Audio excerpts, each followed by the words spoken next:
Welcome to Word for Law Offices. My name is Rick Kamara with Learnit. This training is interactive, so each lesson I'm going to ask you to pause the video. Then you take a few minutes to practice what you've learned and come back, join us for more learning. In these upcoming lessons, you're going to be learning many time-saving features for formatting your pleadings, agreements, and other long documents. Then proofing documents and creating templates.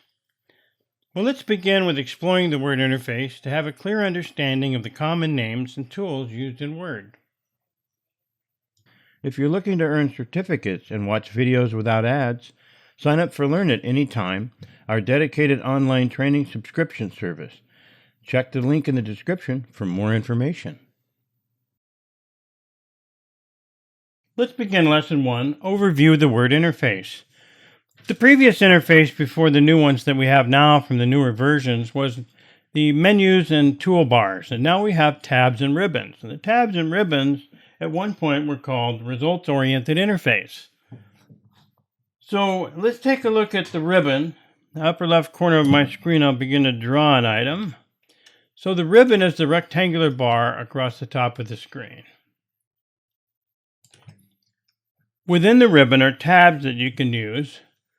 Also, at the top of the ribbon, and those tabs are going to designate which category of commands you'll be in. So as you look at the tabs, you just click on the other tabs like Insert or Design or Layout or References, Mailings and Reviews, lots of the different places you'll see that we'll be using in these trainings. And so tabs and ribbons, and on the ribbon, and I'll go back to the Home tab and just give you a sample. There's groups like the clipboard group or the font group or the paragraph group.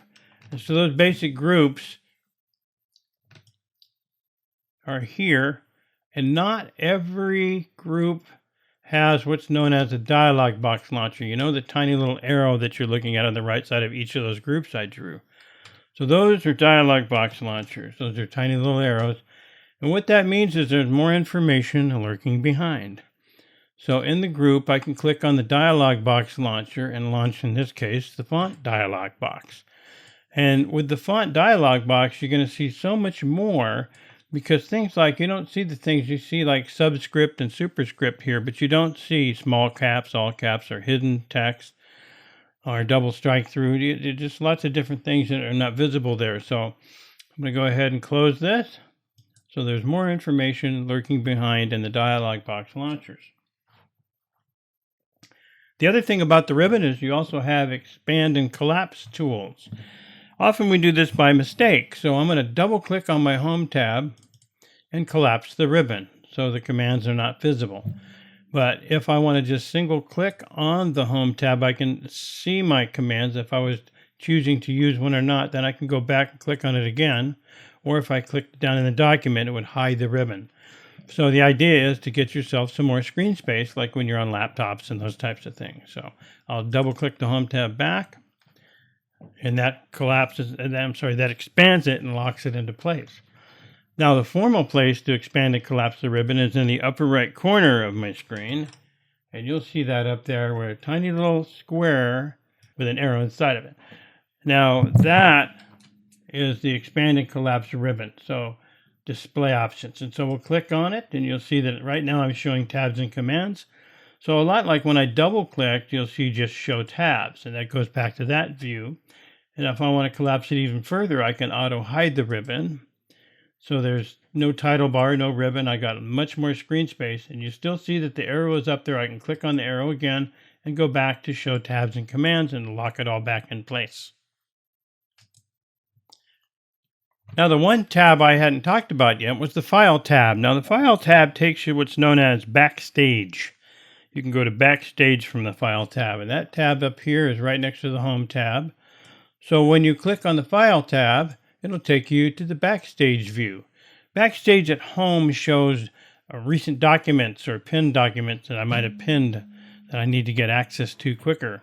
I also have some templates that I've used above the top here. If I went to the new command back there, I would see a blank document, some templates I've worked in, and lots of other templates that are available to you. In all the years Microsoft's had Word, you go to File and New to find all of your templates.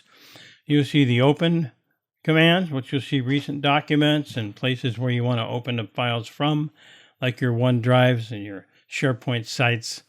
You go to the info group. There's a lot of stuff hidden back in here. You see the file properties. If you wanted to display a little more about advanced properties in the file, you'll see them there. But you'll see the file properties. And you also see what's known in things like protection, like protect the documents. Checking for issues is a great place when you want to, if you're reviewing documents, you can go to inspect the document for hidden things, and it's really a nice new option that allows you to clear everything that's hidden and get rid of all the stuff that might be in your properties, or that might be hidden text, or just all kinds of personal information that you do not want available in the document. So it's a great place to learn about. We will talk about that sometime in this lessons. So you'll see, how do you save a copy? Do you want to save specific? There's different ways, different types of files that you can save things as, like macro-enabled documents or the older versions of documents, or save things as a template, PDF files, XPS files, all in here. And you can print. You notice that print, preview, and print are all together. Have printer properties and page setup. You can do all the page setup things in one level of screen and one type of a screen here to get it all done at once. If you want to share documents, you can set up your sharing with your Microsoft accounts.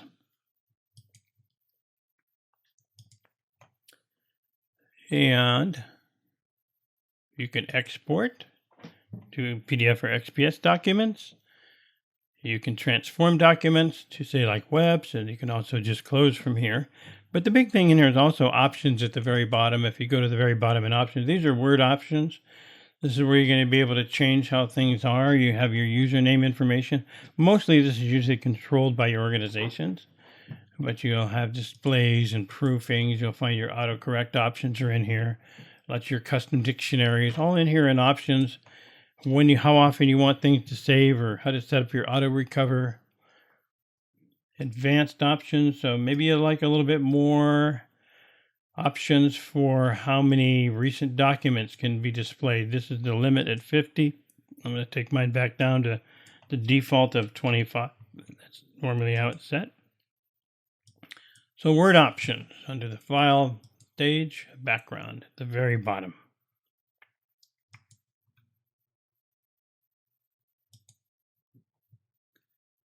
One of the best tools that comes in the Microsoft interface is the Quick Access toolbar. You'll see that at the upper left corner of my screen, the Quick Access toolbar.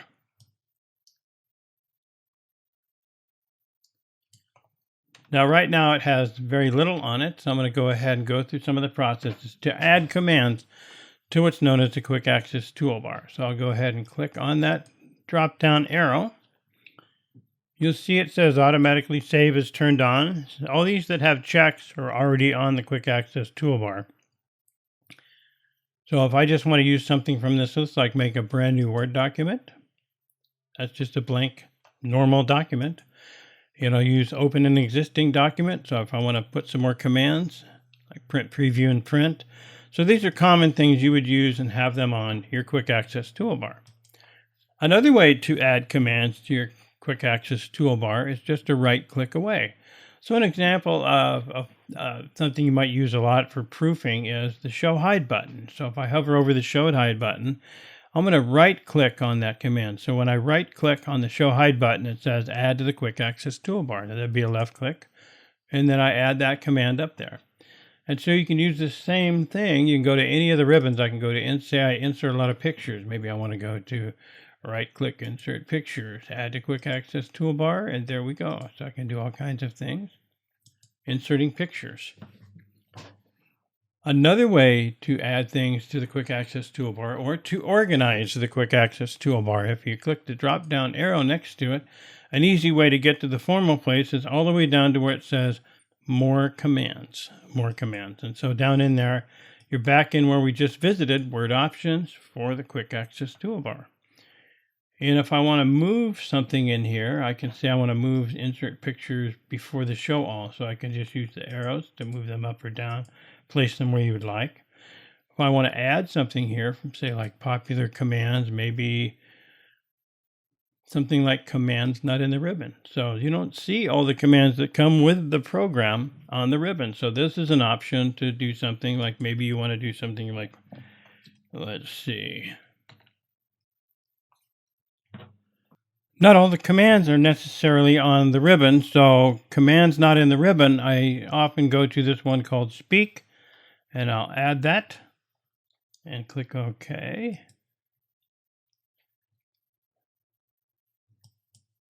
And we've added somewhere in there, speak to the toolbar. Let me go back in there and just see where I went. We added speak. I should say okay. It should be after insert pictures.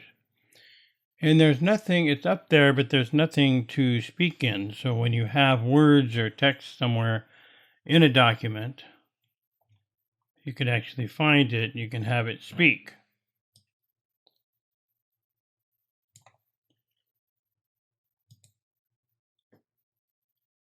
And if I wasn't plugged in to a microphone, you'd be hearing the words right now. Overview of Word interface ribbon, tabs, etc. So we've added 3 different ways to the quick access toolbar. We elemented things from a list. We want to right click on a command on a list if you wanted to add it to quick access toolbar. And it was also, we chose to go the formal way down to more commands, allowing you to use word options in the quick access toolbar. This is where we can reorganize elements on there. If you just click and use the up and down arrows. And then you can also just add from any of these lists that you have over here, anything that you want. The thing about it is, it's no longer quick access when you put too many things up there. So to keep it simple, keep the common things you work in up there for the quick access toolbar. So take some time, pause the video, practice what you've learned, and then come back for more. We'll see you in a little while. Welcome back. Let's get started with lesson 2, using styles to format long documents. I'm going to have us open up a couple of files, and we're going to be working with styles. So let's go to File and Open. And I'm just going to my browser where my files are stored. So find your class folders. And when you go into the class folder, I'm going to open up Complaint for Divorce. Complaint for Divorce. In the second file, I'm going to go to File and Open. Hildebrand Draft. Hildebrand Draft. Okay.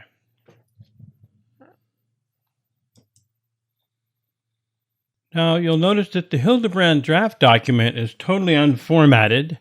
If I navigate over to the Complaint for Divorce file, that has formatting, but it's manual formatting. In other words, you select the words, you click on bold, center a line, and that's, Times New Roman size 12. So everything's manual. I would click on the next words. If I didn't use the format painter, I would have to click on it and just do the same thing, bold italic. So it's a lot of work to just manually format it. Styles are a big time saver because styles are a combination of formats like you see in, say, a heading 1 style or a title style.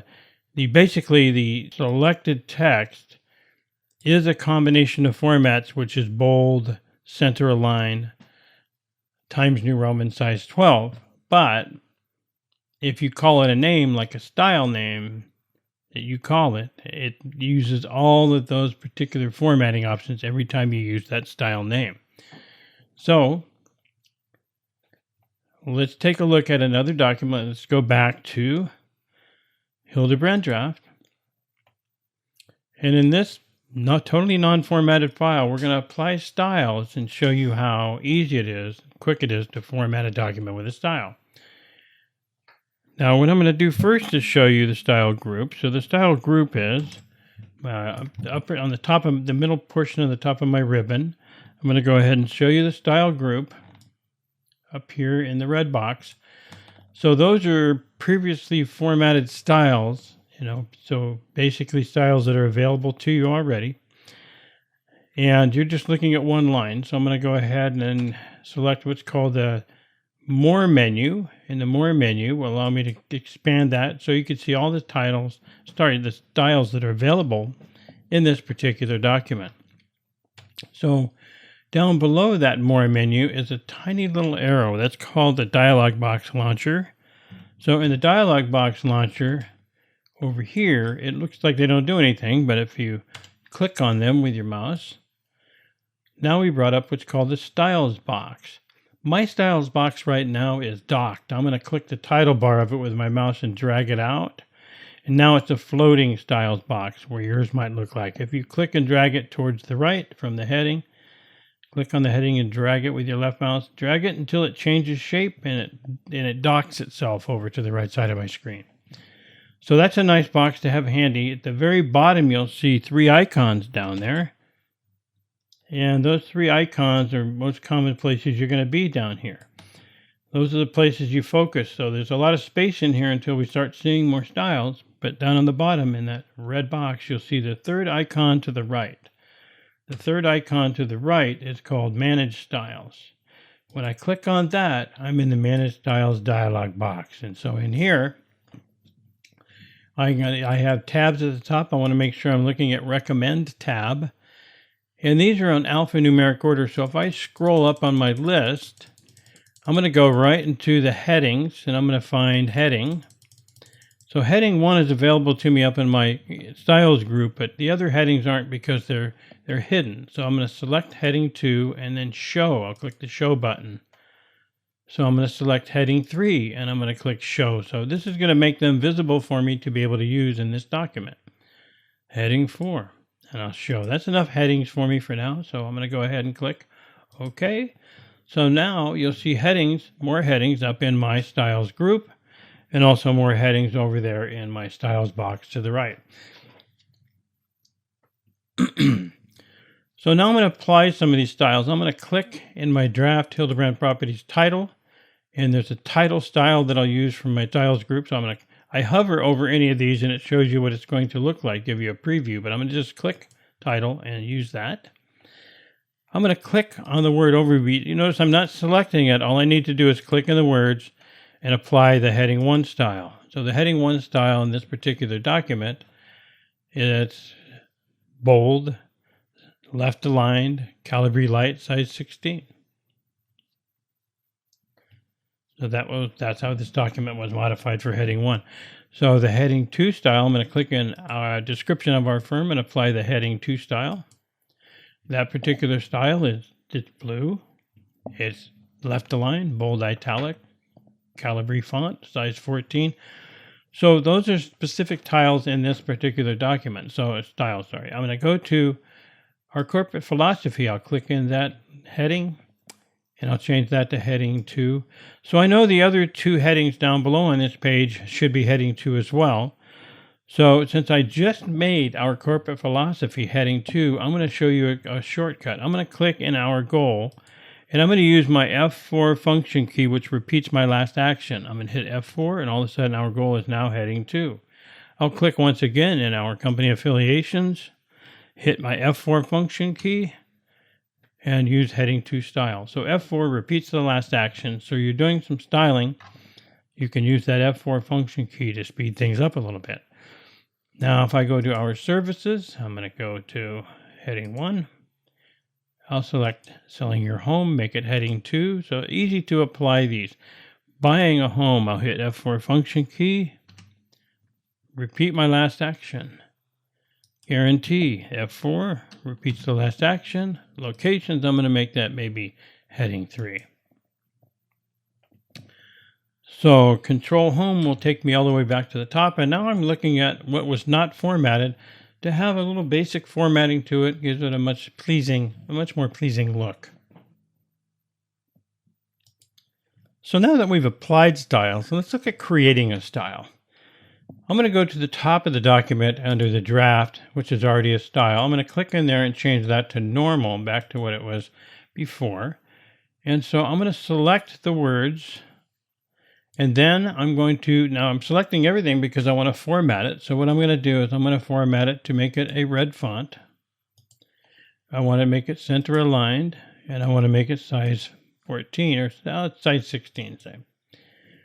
So that's a selected format. If I click away, I'm going to make sure I'm going to select it because I want that selected in order for it to be, created. So I'm selecting the words with a combination of formats. It's red font, Times New Roman, size 16, center align. So I'm going to go over to the More menu on the Styles box, and I'm going to choose Create a Style.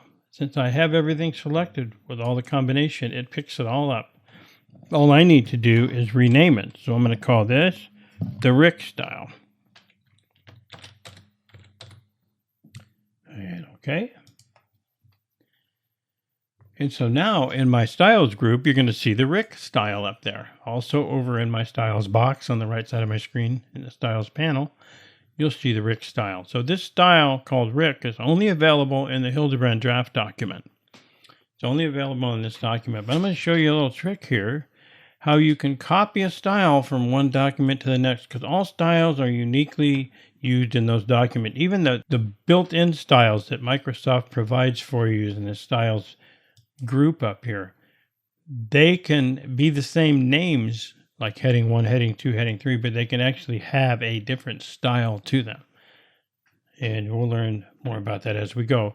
So the idea is in this particular Hildebrand draft file, there is a new style called Rick. I want to copy that style to another file like the one we opened before. So I'm going to go down to the third button at the lower portion of my screen, the Manage Styles button, the lower right corner on the bottom of the Styles box. I'm going to click that and bring up Manage Styles. When I'm in here, I'm also going to go down to Import Export, the lower left corner of my screen. It'll be Import Export. And so this comes up, it's called the Organizer. The Organizer, it has the Hildebrand draft document I'm in, and it always comes up. The other document would be normal, which is your normal template. I don't like to change my normal template in Word, so I'm going to open up another file to copy the Rick style too. So I'm going to close the normal template, open up a regular file, and in that file I'm going to find the other one that we used earlier today. I need to be able to see everything. So I'm going to Complaint for Divorce. And so that's the file I want to copy the Rick style to. So you'll notice right now there's no Rick style in there. I'm going to go over to the Rick style on the left side. I'll click Rick from Hildebrand Draft and copy it over to Complaint for Divorce. So now if I scroll down, you'll see that I've copied the Rick style over there. So I have it in Hildebrand Draft now, and if I navigate over to the Complaint for Divorce, you'll see that in that file also.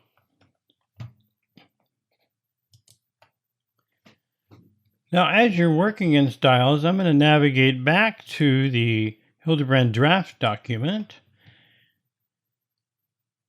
In looking at the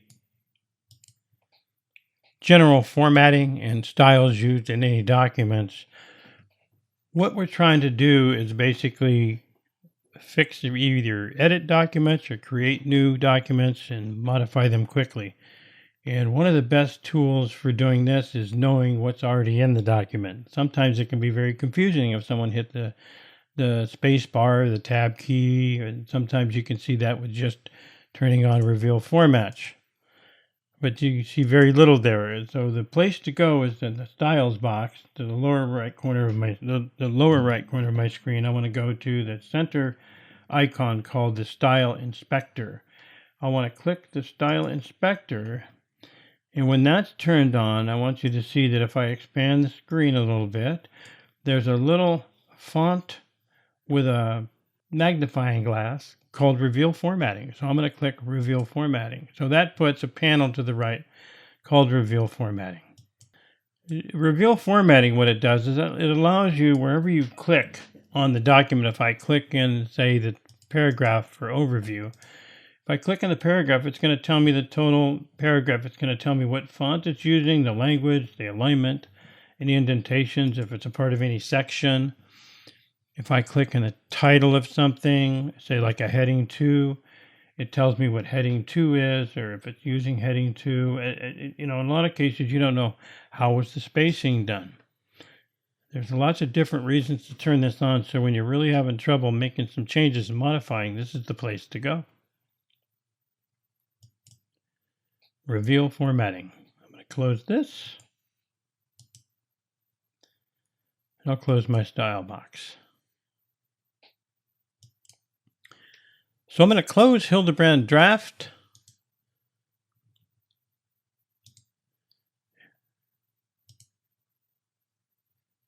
And we're back at the complaint for divorce file. So in this particular file, it had some formats, but none of them were using styles. So if I was to select, say, District Court, you can see in my styles box that nothing was applied here. So I'm looking at Times New Roman, size 12, bold, and center align combinations. So somebody went in here and they selected each element of those text and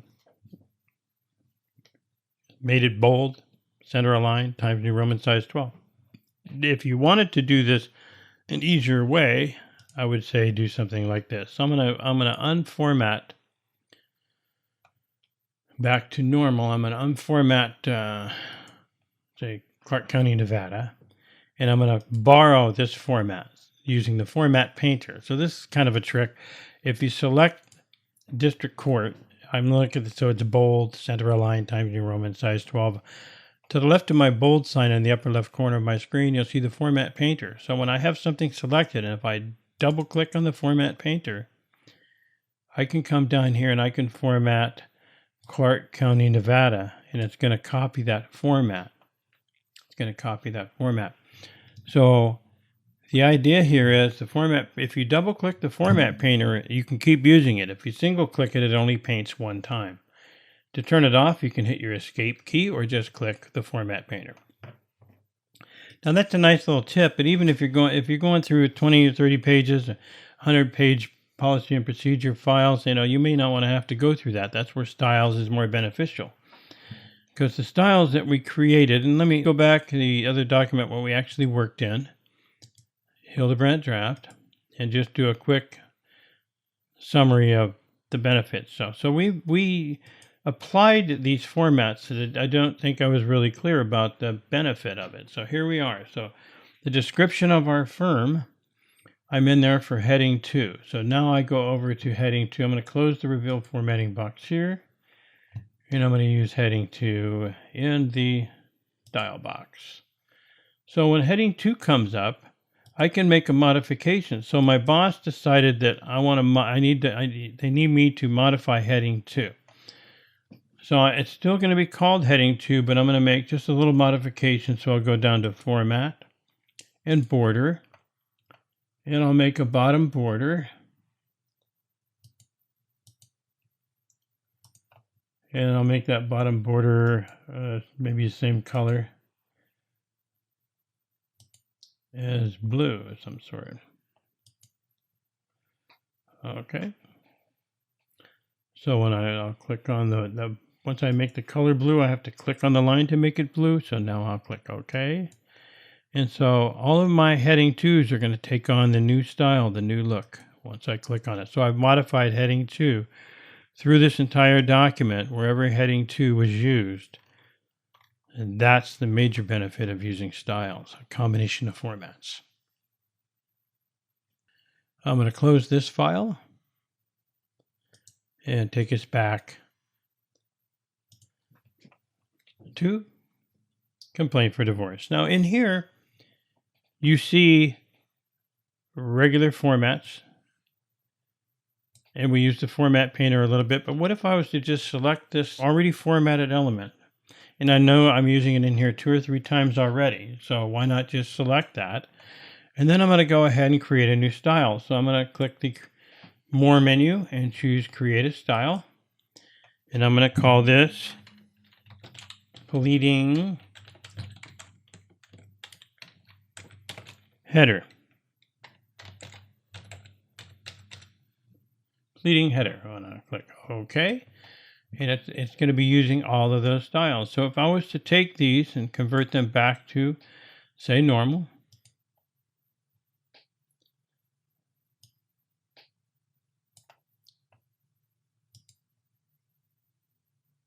convert everything back to normal. There we go.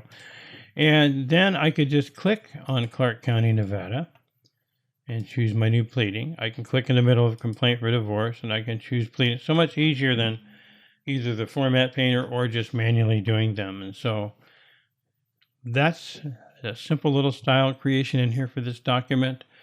You can also create styles for double spacing. See the double spacing, you can see that this text down there is double spaced. I got there from the paragraph dialog box launcher. Looking at that, since I've clicked down in here, I know that it's double spaced.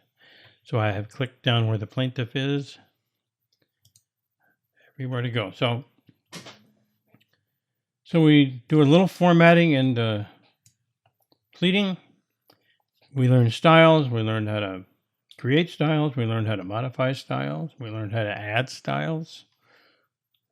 And we learned how to copy styles and put them into the documents. So let's take a few moments, pause your video, practice what you've learned, and come back and join us for some more learning. Welcome back. Let's begin Lesson 3, using the navigation pane for efficient navigation.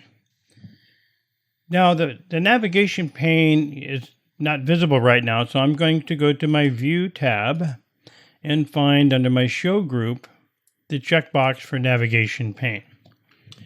Previous versions of Word had something called the document map, and that was replaced with the navigation pane. They both tend to work the same way, and really the lesson here is about headings, using heading 1, heading 2, heading 3. So when we worked with heading styles before, you can see different heading styles in the documents. This particular document only has heading 1. Now this document is not using any styles at this moment, so when I look at the navigation pane, I'm not seeing any headings to navigate with.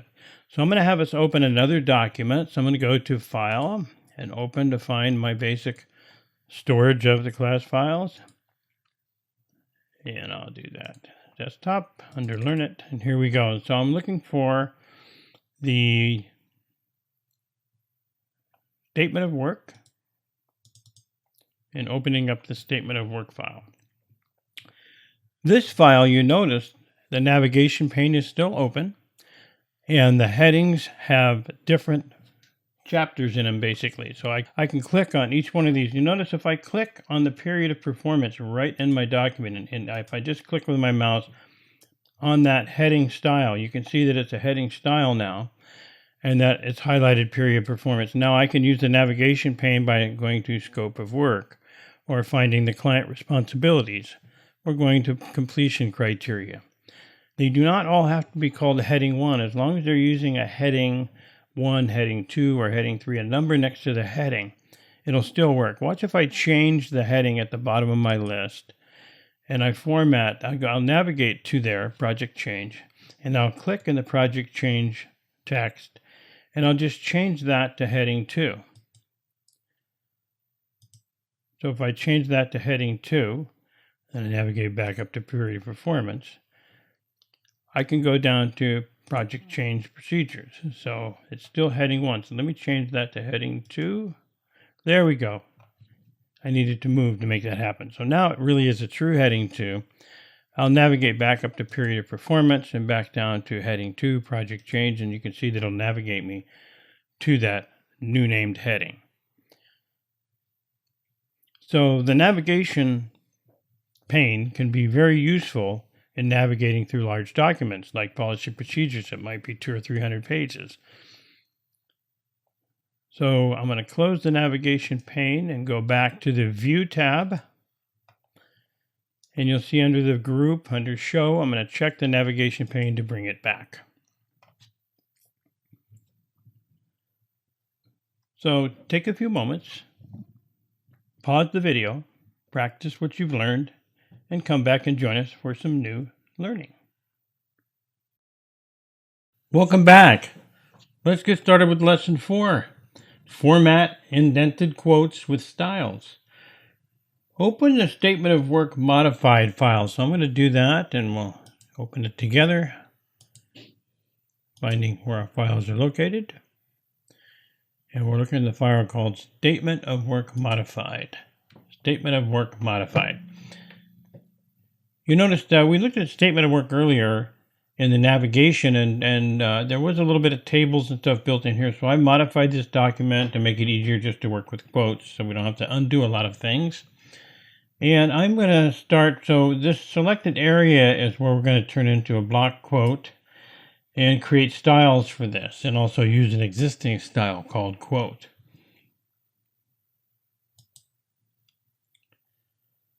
So we're going to begin by selecting the first paragraph. So to select a paragraph, we'll triple click, 1, 2, 3, or just double click, sorry.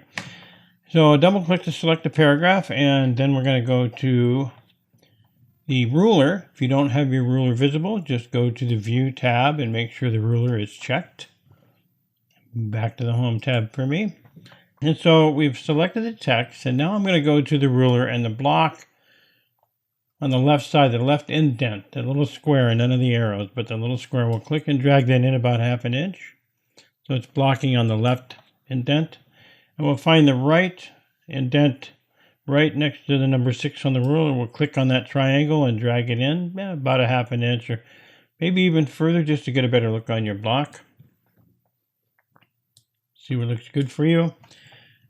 And now we're going to go up into the paragraph alignment. And so we're going to go to use the justify alignment. So everything is justified. If it's left, it looks a little different. If we justify it, it squares it off. So now I'm going to open up the style box like we used earlier. And in there, I've added a style called quote. At least it doesn't look like. Maybe I'll have to add that there in this file. So let's go get that. I'm going to go to where we went before. Manage the styles under recommend. And then I'm going to scroll down a little bit until I see the cues for quote. So I'll find a quote. I'm going to unhide that or just show that. So that'll become available in the style box and our style gallery. So now you can see it over here in the style gallery. So I'm going to click on it to use that. So that's the style that's already developed. Now I've already done some work on here, so I'm just going to easily go back and instead of center align this, I'm using the quote style as a base now for adding my new style information. So I'm going to block and justify the text. I'm going to give it a little bit larger font because now it changes to Garamond body. So I'm going to make that a little bit larger, maybe 12, maybe 11. I'll go to 11. And so I've blocked it on the ruler, I've justified it, and I made some modifications, and it looks good. We're ready to go. So I might want to, not have to use all this work again, so I'm going to go ahead and save the style. I'm going to click the More menu and go to Create a Style, the one that's already selected, and I'm going to call this My Quote. My Quote. And when I click OK, there's another style in this gallery for this file called Statement of Work Modified. So we have the My Quote. And just to check it to make sure it's working, I can select everything and change it all back to normal. Or I can go to My Quote.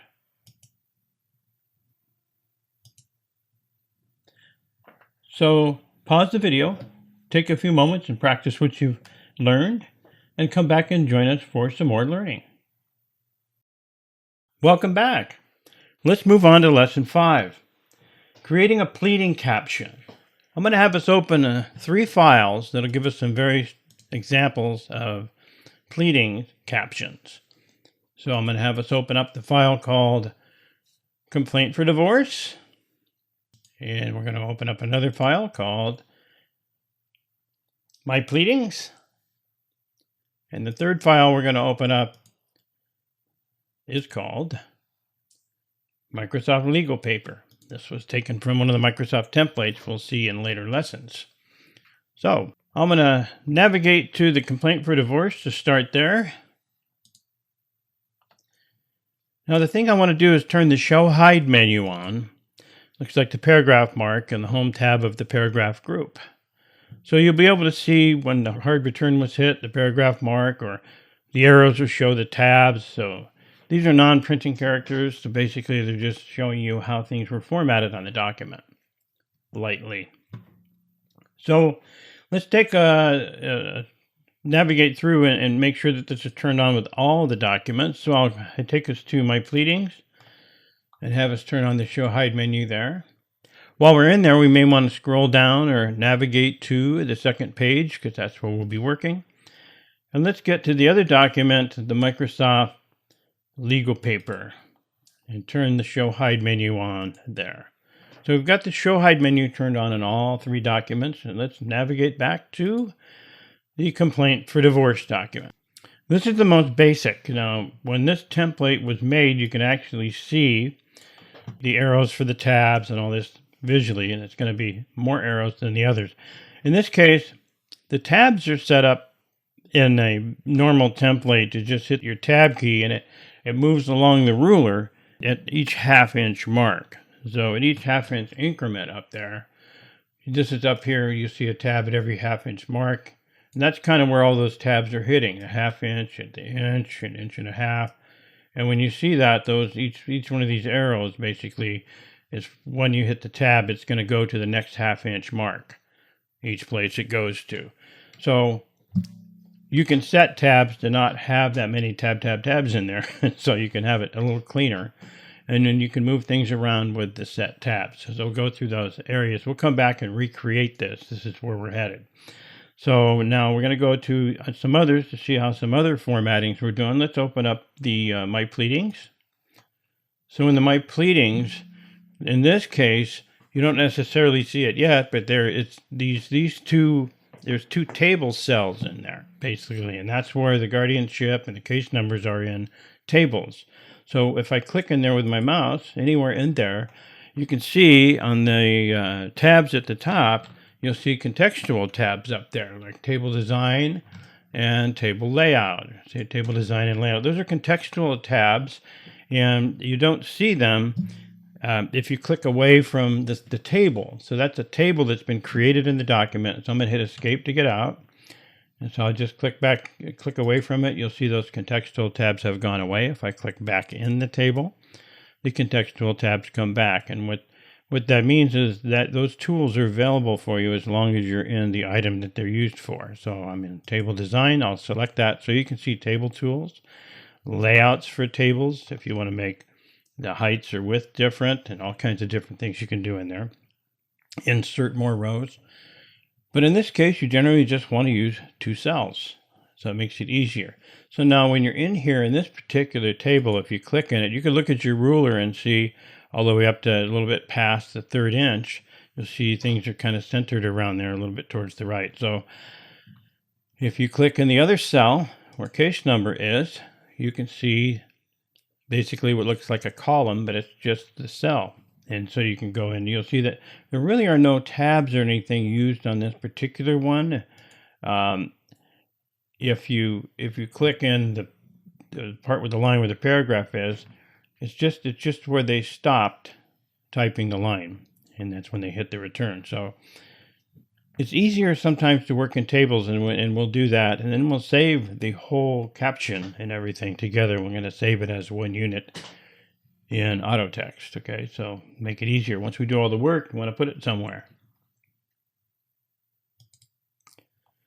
So let's take a look at the Microsoft template that we put in here. We'll see where to find those later, but in this case, you can see again, this one's in a table also. If I click in the plaintiff name cell, you can see the divided table from the ruler. So it's two cells. And it has the table design contextual tabs and the layout tabs at the top. If I was to click in the other cell, you can actually see in this case, you'll see some differences. I'm going to click in the first cell in front of the plaintiff. So if I click it in front of the plaintiff, you could see on the ruler where the first line indent has been chosen and selecting. So if you want to move this around, you can use the first line indent to set it up to put them at the same place. If I click in front of the defendant, that's how for that line, they use the first line indent to move that, to indent that, to place it in the cell differently. You could do the same thing where the pleading title is. If I click there and get in front of the P, And so if you needed to move those could easily be moved. Also if you wanted to use the first line, you could do that. But so it's just ways to easily move things around in the caption. So much more efficient than the other one that's just a lot of tabs. And so we'll go ahead and get back to that complaint for divorce, and we're going to fix that. So I'm navigating back to the complaint for divorce document, making sure we still have the show hide button on. If you don't, go ahead and click on it again to bring it back. And the idea is I have another file, so I'm going to open that one also, and I'm going to do a side-by-side here.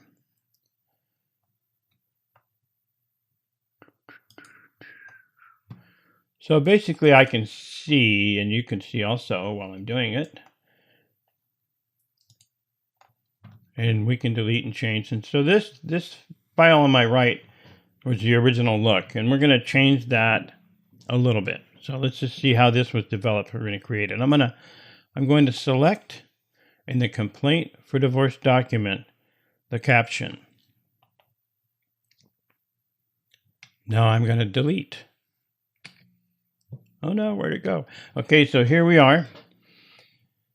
And I'm just going to go ahead and start typing so you can see, but what I want to do first is I want to get a table. I want those two cells. So I'm going to go to the Insert tab and look for Table and just grab two cells in here. 2x1 table. 2 columns, 1 row. Select it, and there we have it.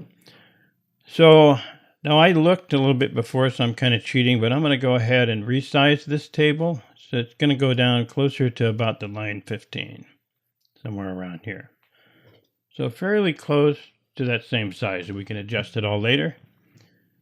So what I want to do is I want to go to the first cell or the name. And so what you'll see on the sample to the right, you'll see the tabs that go all the way to the end, and then there's a paragraph mark. So we're going to work with some keystrokes to be able to make the tabs in the cells go to the end of the cell. So the first thing I'm going to do is type in name, and then a comma. And so now what I want to do is talk about the tabs a little bit. So in my half document Word, the upper left corner of my screen, you're going to see what's called it's a little tab marker. It looks like an L. That means it's a left aligned tab. It's a left aligned tab. So a left aligned tab, it means that it's the alignment. Tabs work in a way of alignment and position. So it's a left aligned tab. So if you use a left aligned tab, it's gonna type from the left and the right from its position. If you change the tab stop to a center aligned tab, when you start typing, it's going to type from the center and flex out. And then if you change it to a right aligned tab, it's going to be right aligned, so it types from the right to the left as the text is coming out. So generally that's something to know about. And commonly in this case, we're probably going to be using mostly the left aligned tab. So in here, what I want to do is in here, I want to use the left aligned. I'm in the first cell, so I'm going to go up into the ruler just before the 3 and make my mouse pointer just a little bit by the dot.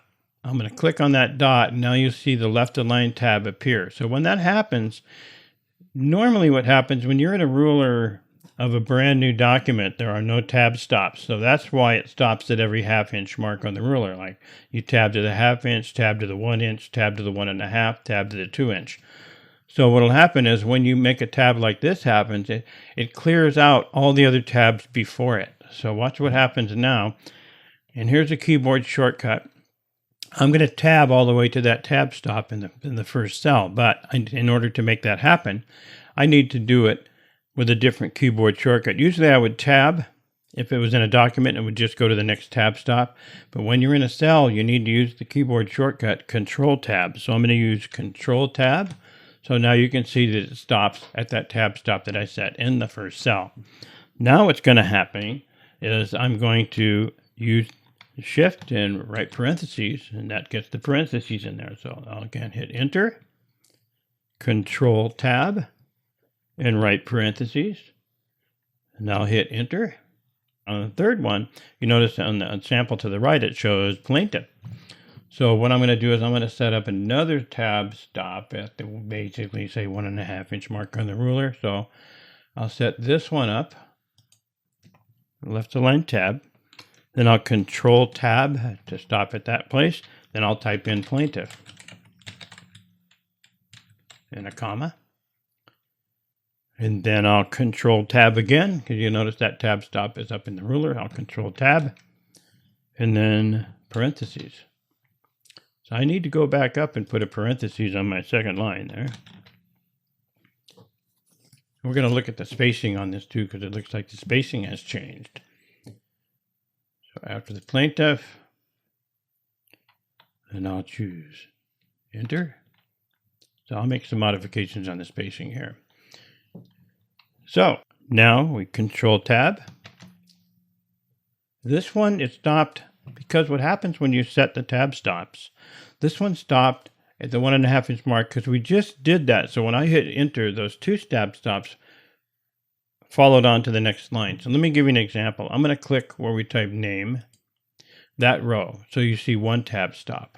I'm going to click in the next row. You're only going to see one tab stop to the right. If I click in the third row, you're going to see two tab stops on the ruler. Up here, and there, and the other one here. And so as I click, if I click on the bottom one, I really don't want the one in this line underneath plaintiff. So I'm going to come up to the ruler, and I'm going to select the L, left align tab, and drag it down onto the paper and remove it.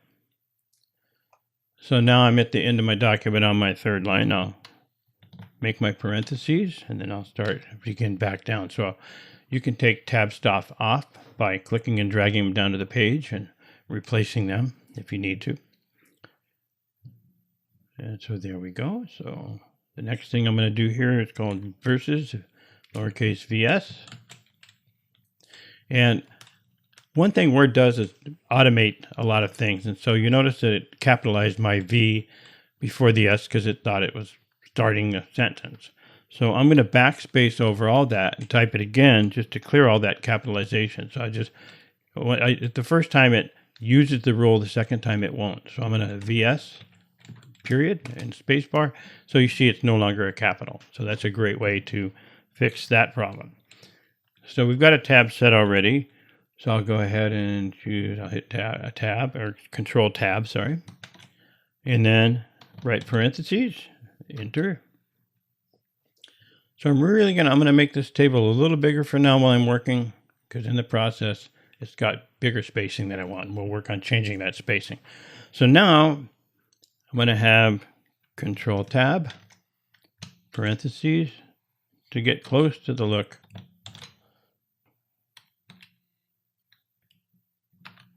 Let me just go ahead and fix these so it's not a problem. So I'll select all the way down to the spacing here.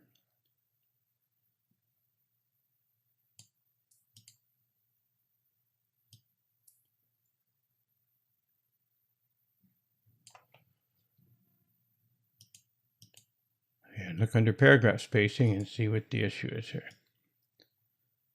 So we have multiple line spacing. If we set this back more towards single, I guess that's what they were doing before.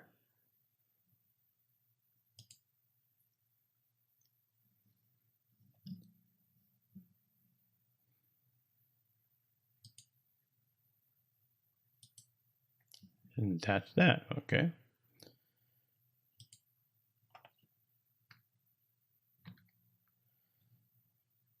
Okay, there's a fix my patch. All right, so here we go. So took care of the spacing problem. So now if you sample, now we're going to start. There's a line underneath that, and then there's the name. So we'll put in the next name. And at which time we do the same thing we did at the top. So we control tab, right parentheses, and there we're going. Now the spacing is no longer a problem. Whatever I did, it was fixed. And now we're moving on. So the idea, you can see the idea is to set your tabs in here, and the tabs are working for every line. So now control tab, parentheses.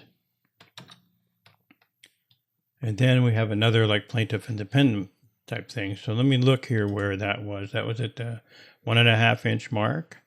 So we'll do the same thing on that line down here for the defendant. So we'll put another tab at the 1.5 inch mark.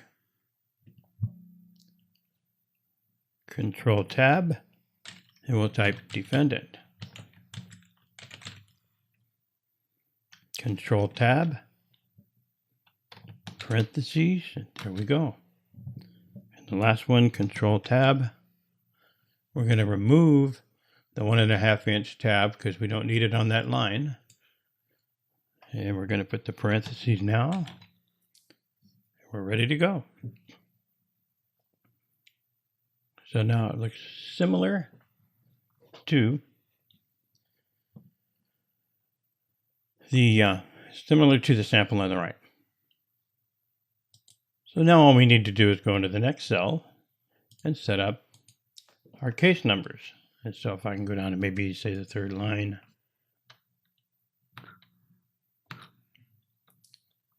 Somewhere down there.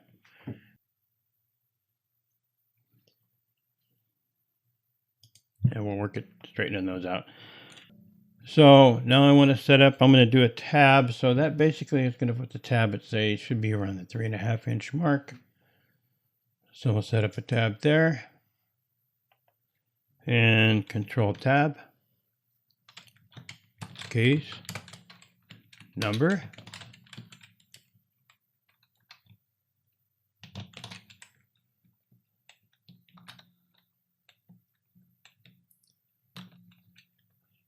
And control tab, because we already set it up.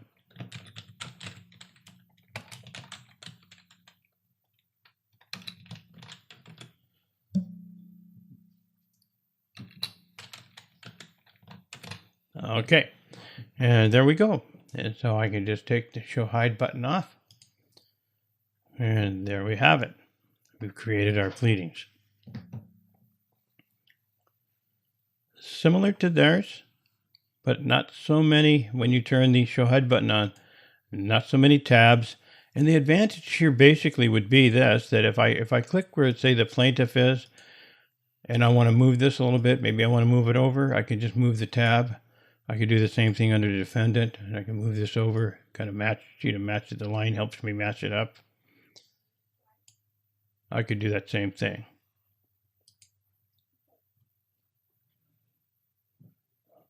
So it looks like I messed it up, so I'll click back in here and add another one. And I'll move this over to line it up. And there we go. There we have it, creating a pleading. So take some time, stop the video, practice what you've learned, and come back and join us for some more learning. Welcome back. Let's move on with lesson 6 for bullets and numbering. So we're going to open up a file, and that file is going to be my annual Hildebrand. So we're going to navigate over to page 2, allowing us to select a bulleted list. So when working in bullets, you'll select the bulleted list. In most cases, something that's already, if you have text already there, or you can just choose bullets when you're creating it. So I'm selecting the bulleted list, and you can change a bullet pretty easy in here, like say dog paws or something like that. So now we've changed the bullets. If you just hover, you can get a little look at it before you change them. And there's another place if you want to get more choices for bullets list. We'll go down to define a new bullet. And in here, we'll click on symbol, which takes us to where we can find different symbols. Commonly, it will go to wingdings. And if you scroll around in wingdings, you look enough, I'm going to find one in here, the 4-point star. So I'll use the 4-point star from here. And then click OK. So I've changed my bullets. Once I click OK, you get a preview of them. And now I'll click OK, and then you'll see them on the document. So multiple ways to change bullets, and lots of different bullets to choose from. The thing about bullets is you want to be able to space the text in the bullets depending on which bullets you add. Sometimes they're larger bullets and you want a little bit more space between the text and the bullet. So to do that, I want to have you look at the ruler up on the upper left corner of my screen.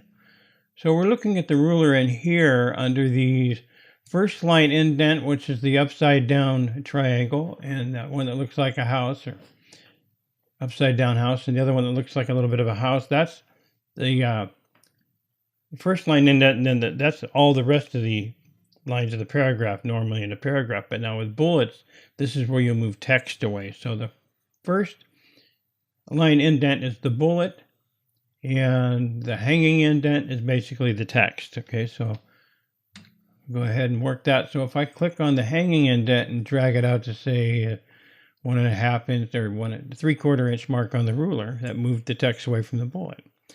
If I click on the first line indent and move it towards the 1/2 inch mark, that moves it closer to that. So I can just use these two to work it out to where I want to place these things. Easy way to formally move your text and bullets from each other. So I'll select them again and just move things back a little bit. More practice. And there we go, it looks good. So you also have indent levels with your bullets, and so there's different list levels. So when you select them, actually just click in front. I'm going to click in front of 1 and show you that if I hit my tab key, it indents with a different style bullet. Each time I hit it, there will be a different style bullet, and I'm hitting tab to indent. There's a keyboard shortcut called Shift Tab to outdent. Shift Tab outdents. So tab indents, and Shift Tab will outdent. And you notice when I bring this back out, the bullets are not aligned, and that generally is because of what's on the ruler. So I'm going to go ahead and line these up again. And you can see you can fix it fairly easy up in the ruler when that type of thing happens. And there we go. So let's do it this way. Now, when I go back to bullets, just to show you when we go to change the list level, you see the styles in there that each level, we hit the tab key on to indent, change to that symbol. Let's take a look at numbers. Go ahead and select the bulleted list and turn them into numbers. There'll be consecutive numbers once I click on it. So number 1 through 6. Same thing if you want to move the text away from the numbers or whatever, get them closer to align things better. Now in numbers, maybe I want to change the number to an ABC instead of a 1, 2, 3. Pretty easy. Whatever's pre-designated for me here. But you can also do a lot of modifications in this. So we have, you can change different list levels that we have in here like we did with bullets. And you can also have this thing like set a numbering value. So set a numbering value is important to come up. And here's a reason why you would want to use that. I'm going to go ahead and go down to after long-term growth, and I'll hit enter. And I'm going to change that numbered list just to make it clearer. Makes it easier when you're dealing with numbers, but back to numbers. So for number 7, maybe I don't want to continue the number 7 right there. So I'm going to backspace and take the numbering away on this particular line. So what I'm going to do is just say something down there that, because these are achievements for our stakeholders, what I want to do is, tell them how great it was so they feel part of the team. So I'll say, well done. And then I'm going to hit enter to move down. So now I want to start the numbering again, just to make sure everything's okay. Now I want to start the numbering again, and I want it to start with a 7. So when I click on the numbers, it starts off with a 7, because it's just following the numbering. Now there's a little tip down there that comes up, AutoCorrect, and it comes up, and you could say restart the numbering. So if I said restart the numbering, it goes back to the number 1, and I can go back to the tip and continue numbering. So I have choices just easily from the little tip to take care of it down there. A formal place to do that is in the drop down next to the numbers up in the paragraph grouping. And at the bottom of that list, you can see where it says set numbering value. So this is a place you can just start with whatever number value you choose right in there to set the number value. Or you can just continue from a previous list. This would be the formal way if that little tip didn't come up. Okay, so I'll backspace to clear the numbers. And so that's bullets and numbering. Now we're going to get to, in the next lesson, we'll be talking about multi-level numbered lists. So pause the video, take some time out to practice what you've learned, and come back to join us for some more learning. Welcome back. Let's get going with Lesson 7, Outline Numbering with List Styles.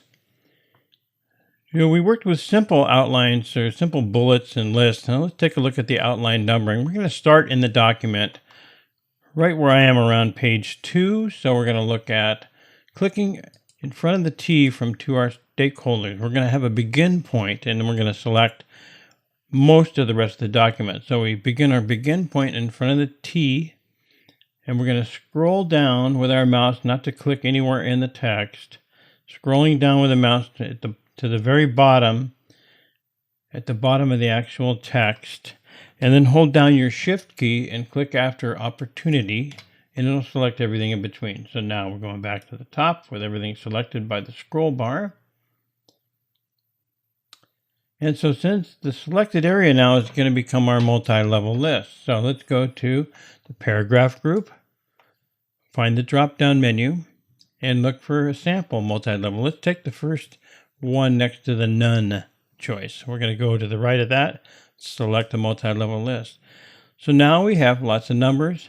Because everything was left aligned, you don't really see the indentation. So what's going to make the list look even nicer is when you start indenting, because you get a little image of that when you're hovering over the list. So, but you notice that nothing is indented. So I'm going to click in front of Achievements, hit my Tab key. Then we can start seeing the breakdown. I'll click in front of this fiscal year paragraph. I hit my tab a couple of times. So now we're breaking it down with the indents as necessary. So that was a previously designed list, and it makes it easier for us to go in here and set this up.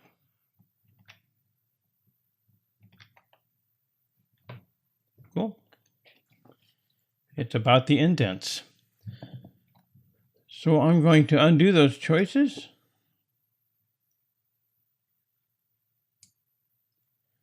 And go back to the beginning. So we'll select that again.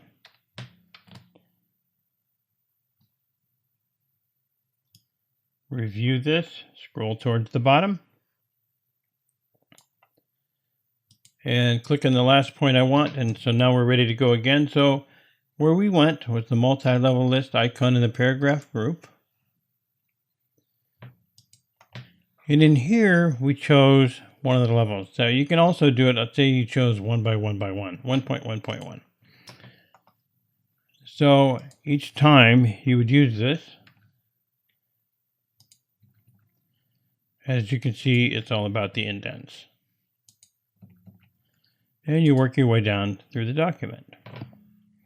So you notice that Tab indents and Shift Tab outdents. So Tab indents and Shift Tab will outdent. Take it backwards. So those are keyboard shortcuts to work in this as well. So then it's just a matter of working your way down the document and complete it. So this is a document that's already had the text in it, so that makes it simple to work with. You can also do this with a blank document. So I'm going to Control N for a new document, or since it's not working in the video here, I'll go to New Blank Document. So now if I choose a multi-level list, say I'm going to put something in like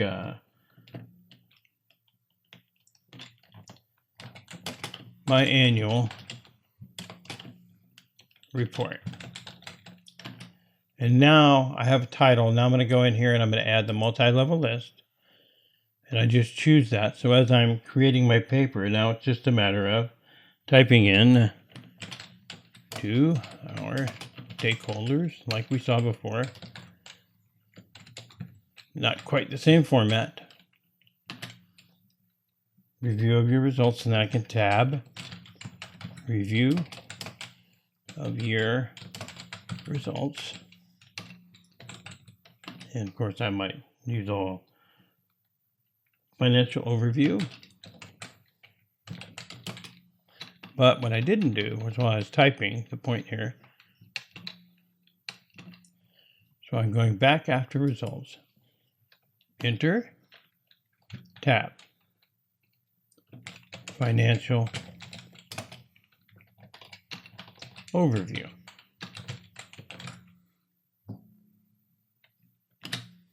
So it stays at the same level as you're typing. If you shift tab, it'll be at that level. Each time I hit enter, it stays at the same level. So here we go, financial overview. Whatever stuff comes up. Shift tab, go back, stays at the same level. Stays at enter level.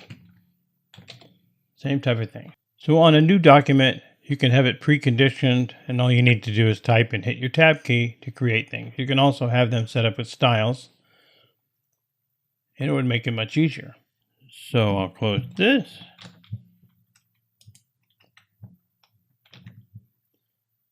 Not need to save. So this is all about the outline numbering with list styles. And the interesting thing is you can also create your own custom style. Now these were built-in styles that we looked at with the drop-down menu. There's a list library of stuff that's created in here. And we'll create another group in here with this. And it's going to be basically, we're going to define a new list style. So if you choose define a new multi-level list, you basically see the different levels and you can define it from here. But if you want to make a style and have that all that hard work you just saw, if you want to make a style, you can do that in a style and it'll save it in here for you in this document. Just so you know that the style is saved in the document. And we're going to talk about that, how that differs from the styles we learned about early up here with heading 1, heading 2. So let's go back to the multi-level list and say we can, it doesn't matter what I'm looking at now in my list, I can say define a new list style. So here's the style we're looking at. So the name of the style is going to be called the Rick R.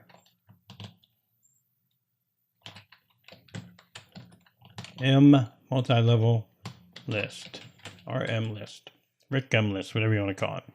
So we have the first level we're starting with, and now I want to choose what I want in that first level. So basically I'm going to scroll up or down in here to get things. So I'm going to start with something different. I'm going to start with just creating something custom. I'm going to start with the A. That's at that's starting at 1, and then that's the first level here. Okay. So the formatting is, that's the first level in this. So now I'm going to go into choose the next level. So I'm going to go to the second level, keep it simple. Now the A is here. So the second level, what I want that to be is I want that to be a lowercase a. So I just kind of make it simple. Lowercase a. And so because it was based on the 1.1.1, you're seeing the dots, A.A dot, capital A.1. So we're changing and making this our own custom little list here. It kind of makes it kind of neat. So now we got the third level coming up. So we'll go to apply the next formatting to the third level. And on the third level, basically we're going to go, we had A in the lowercase a, so we got the 1. We'll add the lowercase 1s. Let's change it to this.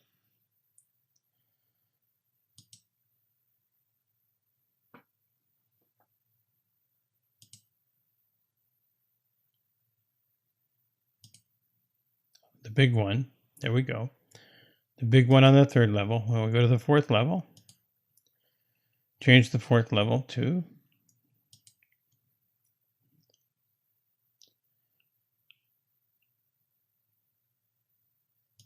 simple little I. Okay, so I'm just kind of faking a level here. And so now we've got a little bit of a custom list. And then we can just say, okay. So it's called Rick's M list. We did about 4 levels in here. So we'll go ahead and click OK. And if we were to select the elements of our document that we want to be using that list with, I'm just going to do a little test up here. So it's not up here. You're not going to see it up here. You don't see RM list in here anywhere, like even though it's called this style. But it is in another place. It's right here. So when you go back down to the multi-level list and go down to see list styles, was just created another group I was talking about. So this is what we did, the capital A and then the capital A with a lower a. And so we'll basically change this to this list style because it's down there and it's available for us. Definitely don't use this style in your legal documents, but it's just to show you that it's a custom and that the indents and the setup is the style. So one thing we learned earlier when we talked about styles, here's a little tip. I'm going to go to the styles box. Remember, it's this little dialog box launcher over here, and at the lower right corner of my screen, I'm going to click the third icon to the right. And back in here, we have manage styles. Remember down in here, they had import, export, and we talked about copying these styles and elements over here. This is where this is hanging out. So you don't see the style up here in the styles group, and you don't see it in the styles box, but you do see it down in here. Rick M list down in here in this particular, so it's in the file and it is a style, but it's just contained somewhere else. So here it is. If I wanted to copy this over, if I wanted to close the normal template and open up another file and copy this over, I can copy it this way. So it'll be available to me in other documents.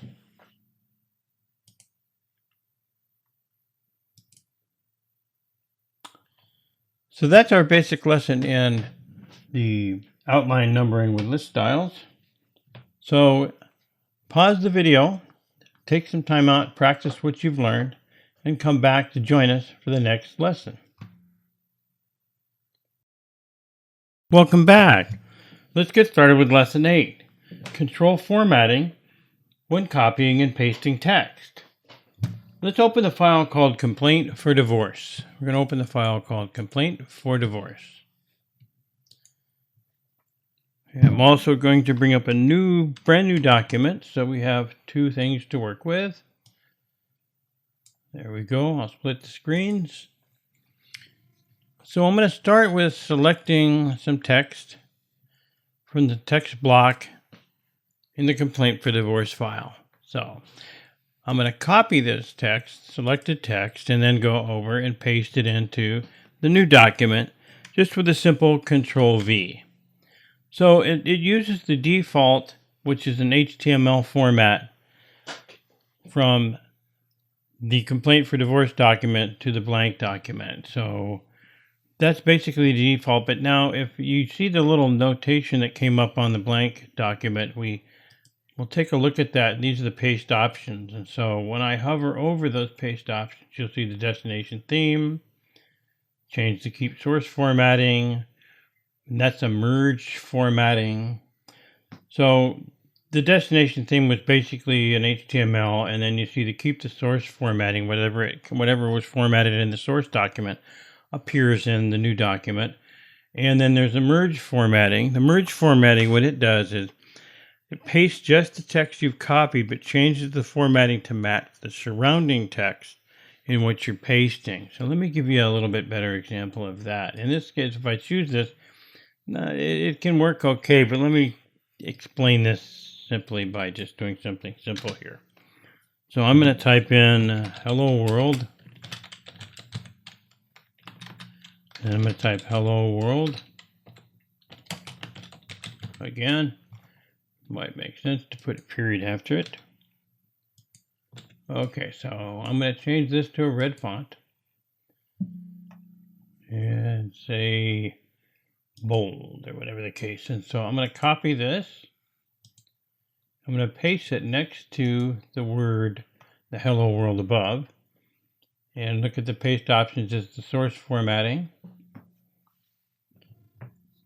and the source was red. If I go over to merge formatting, notice it picked up the formatting that was in the other document. It didn't take away the bold, but it changed a little of the formatting. So I'm going to change it to picture now, just so you can see what picture does. If I change it to picture, I'll click on Hello World, and that's actually a picture and not text now. So I'm going to delete that and just do a little sample of all this.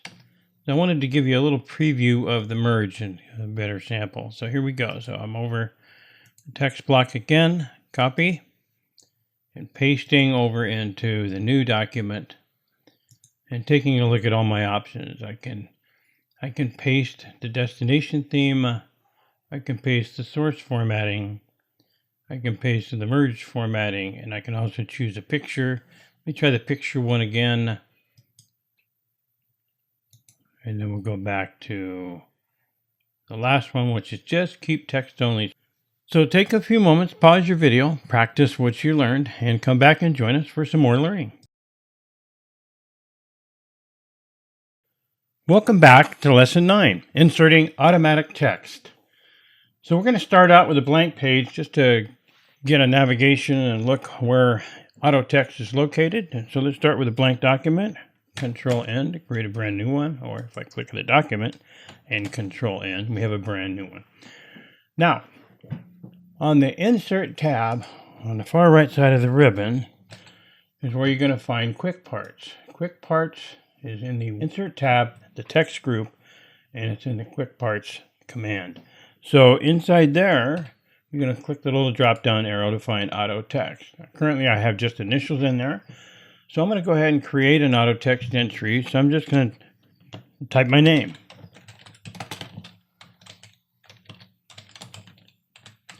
And then select it. And then once I select the text, it's just one line for now, and then I'll go to Quick Parts, Auto Text. And I'm going to save the selection to the Auto Text gallery.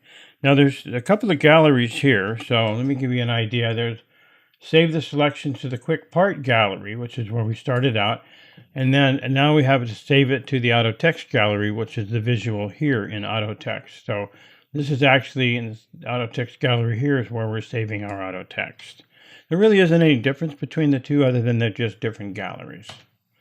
Okay, so go right to Quick Parts, Auto Text, save the selection to the Auto Text gallery.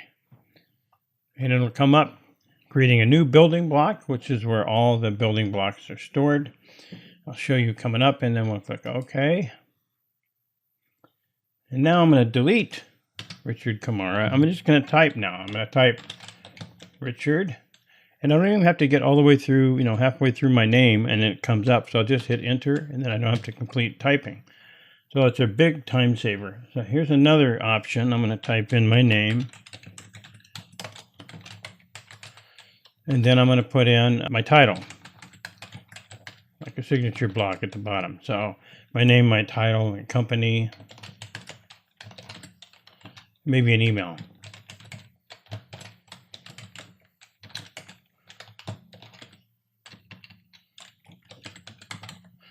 Okay, so I'm going to format just a little bit here. Give it a different look. It's pretty much how I want it to turn out. And I'm going to give this a little paragraph spacing because they're a little bit too far from me. So I'll change this down to a single and take out the after. And there we go. So I'm ready to go. I'm going to go to the Insert tab, over to Quick Parts, Auto Text, and save the selection to the Auto Text gallery. So we do see that I have the single line Richard in here. And that's going to be overtaken by the Richard that has the multiple lines. And that's because you can only have one of them in there with exactly the same name, so it'll work. So I'm going to save that selection. I'll click OK. And it'll tell me, it'll ask me, I say, do you want to redefine the building block entry? Because I know it's already in there. I'm going to say yes. And there we go. So I can delete all of those. Now let's navigate over to another document we're familiar with. Let's go to File and Open and get the complaint for divorce. document open. Complaint for divorce. This is a lesson where we're going to save a lot of stuff into the not auto text, but quick parts. And so a lot of these types of things like your captions or your blocks, like in the upper left corner, information block, I'm going to go ahead and start up there. So we've got a little formatting. So I'm going to select the information block above. And then I'm going to go to quick parts. Save this selection to the quick part gallery. Just a different gallery to place it in. Keep the same name. I'll click OK. And then I'm going to do it again. I'm going to do the District Court, Clark County, Nevada. Here we go. And so now I'm getting the caption with the title. And I'll go over to Quick Parts. Save the selection to the Quick Part gallery. And click OK with the name. And there we go. So if I go back to Quick Parts, now you'll see the gallery is filling up a little with title blocks and complaints, captions. And so that's a big time saver for those of you who don't want to have to keep formatting these things all the time. Well, let's pause the video. Take some time to practice what you've learned about auto text and the Quick Parts gallery. And then come back and join us for some more learning. Welcome back. Let's get started with lesson 10, controlling autocorrect options. So I'm going to have it start once again with a blank document. And the way that AutoCorrect is set up with lots of different places, let me just show you the basic location of it. We're going to the File tab, all the way down to Options. And in Options, we're going to be looking for Proofing. And there will be a button in there for AutoCorrect options. And with the AutoCorrect options, you'll see that it corrects two initial capitals or capitalizes the first letter of sentences. So when we're really typing too fast, sometimes it just comes up by mistake, and these are just normal fixes that they've placed in here for us. And so I'll go ahead and close this, but just focus that we have correcting two initial caps, capitalize the first names, and then we'll also focus on the names of days. Okay, so we'll take a look at this in their samples. So as I'm targeting two initial caps, capital T, capital H, and E, when I hit the space bar, you can see that it takes away the second cap. That's just common things we've noticed in the program. If I go down to another line, I can do different things, like if I start a sentence with THE and hit the space bar, it capitalizes the T. So the double caps in the first one, this one's just a single capitalizing something that wasn't. And then you could say days, like if I type Friday and space bar, you notice that it capitalizes that. So when I'm working in a sentence, I wanted to say I'll just make the mistakes along the way. The plaintiff, let me start that another way. I meant to do it this way. The, not capitalized, space, plaintiff, capital PL.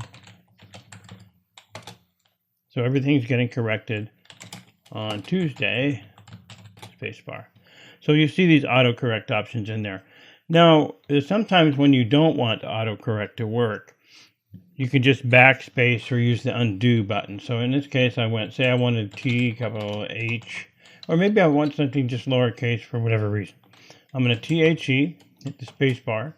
Now I'm going to backspace over that. So it already made the rule. It followed the rule, but now the next time I do it, THE and space bar, it won't capitalize that. So sometimes it's just an undo or backspace, and then do it again, and it'll keep the lowercase instead of capitalize it. Different ways to work with AutoCorrect. Now when we go to the AutoCorrect place, let's go to File, back down to Options, and into Proofing, and then to AutoCorrect options. In the AutoCorrect options, you'll also see exceptions. So in here, the case we have an exception in there for IDs or right. I just put that in there. Currently, I'm going to delete that. But the IDs commonly in there sometimes. So it says don't correct IDs. So in other words, don't take the D and make it lowercase. So this was an exception that is plugged into the program. Cool. There we are. You also saw a button in there, and that's why the right was in there. It says automatically add words to the list. So you can choose to leave that on or not.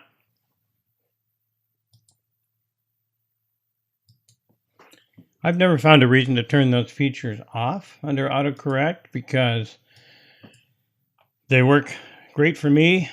I'm not the greatest typist, but when I do type, I do make mistakes, and I love to have those mistakes corrected most of the time. So there's no reason for me to really uncheck any of those.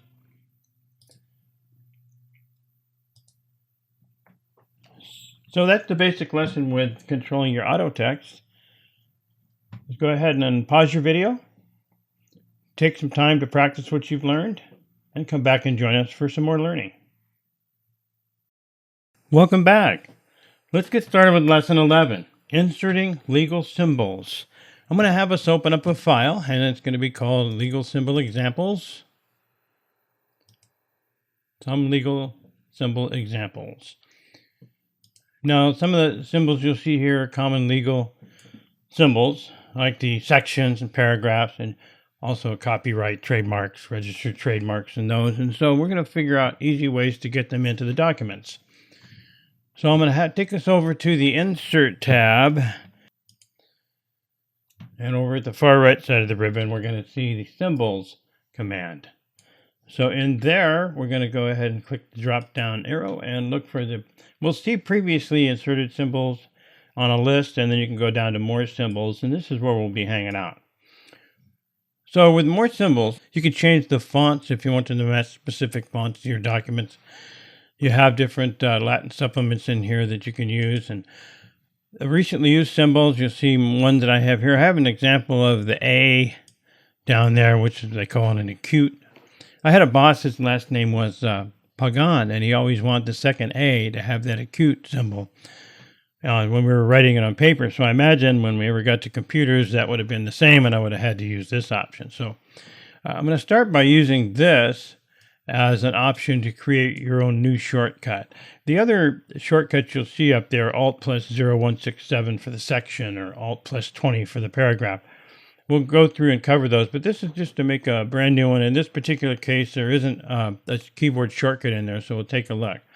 So I have it selected. I'm going to go to keyboard, shortcut keys, and in the shortcut keys, you'll see that if it said current keys, there would be down there. So it tells me that there's no keyboard shortcut here. So I'm going to create one. I'm going to call it Alt Shift A. Alt Shift A. So I'm alternating the A for whatever reason I want to use that. So I'm Alt Shift A, and then I'm going to assign it. And so that will be the shortcut for my normal text acute in the name Pagan. So I'm going to go ahead and close this, and I'll close this. And now let's take a look at this. So I'm going to type Mike's name in. I'll type P-A-G, and I want to do the acute now. So Alt Shift A, and there it is, and then my N. So I'm ready to go. So when there's those simple little ones you want to bring in, that's a great example. So I'll backspace, or I'll hit enter just to leave that in there. Okay, I might add that last name to my dictionary because he was my boss. Okay. All right. Now, if I'm looking at just above, if I want to insert the symbol, I can insert the symbol easily by going to insert symbols below. So when we go to the symbols, if I used it previously, like the section is in here, I can grab it from here. We also can get it from More Symbols. It's usually one of the first ones up if we scroll to the top. Okay. Depending on where we go. So I'll see mine in recently used. You can scroll and look for your symbols as you go in here. And if you just see the recently used, I could just go to that place. Here we are. And I'll insert it from there.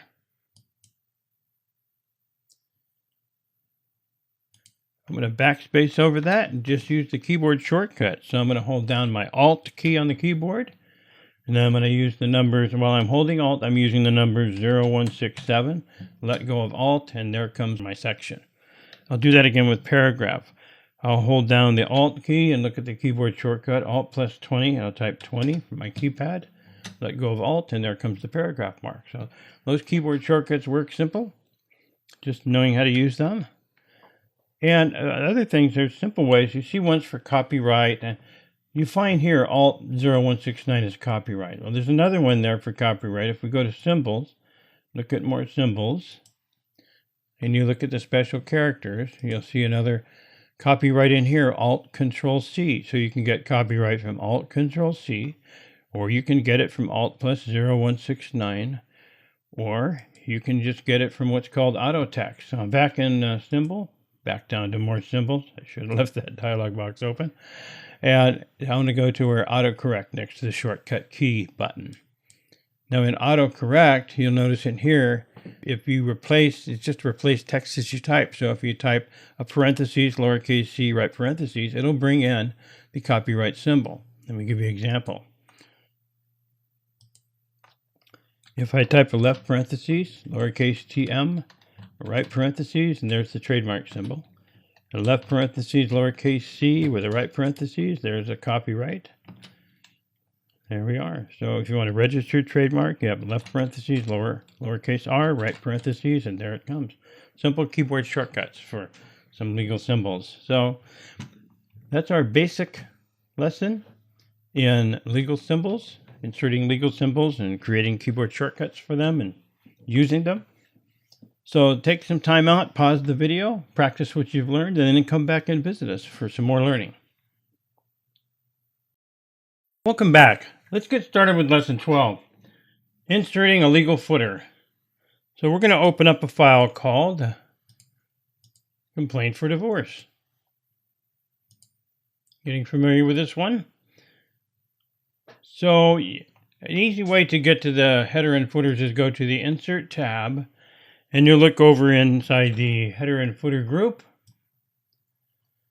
And in there, you're going to see where you can just click the drop down arrow and get to the footer. So they give some samples in here, like built-in footers for, there's a blank footer with a header on the left. There's 3 blank columns. There's Austin, Banded. There's all kinds of stuff that goes with the styles and your building blocks in there. And you can get down below, you can just get to where it says edit footer, and it'll take you right there into the footer. To get back to the document, you can just easily double click in the document and it'll go back into the document. So an easy way to get to the footer is to double click in the footer itself. There you go. And so now you're in the footer, and you're also, when you do that, you're in the header and footer contextual tab at the top of the screen. So this is contextual tabs that appear when you need them, when you need the tools to use in the header and footer. Okay, so in there, you'll see in the upper left corner of my screen, you'll see the header and footer group. And inside here, there's a couple places to look into, like footer and page numbering. So I'm going to cover both of those because you'll see that page numbering is actually an easy way to get things quicker. So we go to footer, and I want to go in there and take a look at some. I'm going to use the blank 3 columns as a sample. And then it just has some fields in there. It says type here. So I'm going to type here, double click it. And what I'm going to do is go back to the Insert tab. I was already there. Going over to the right side of the ribbon, and I want to go to Quick Parts, where we visited earlier, and we did some of those saved selections to the Quick Part gallery and auto text. Well, in here, you actually see document properties. And then we could do some things if they were placed in the document properties area. And I also can go down to field. I'm going to go into the field, and I want to find the file name. So it's in an alpha character area. So I'm going to choose file name. And then I want that in title case. And I'll click OK. So the file name will be down there on every page of the footer. Now I'll go into type here. And I want to put the page numbers in the middle. So where I'm going to go here is I'm going to go back to Quick Parts and go down to Field. And in the field, I want to do the page numbering. So you can actually put the field. You'll find this is easier later on in a different way, but I'm going through all the methods. And so I look under the P's. You can click on one and then type a P and have it scroll you down there. So I'm going to put in the page number. So I'll click OK for page number.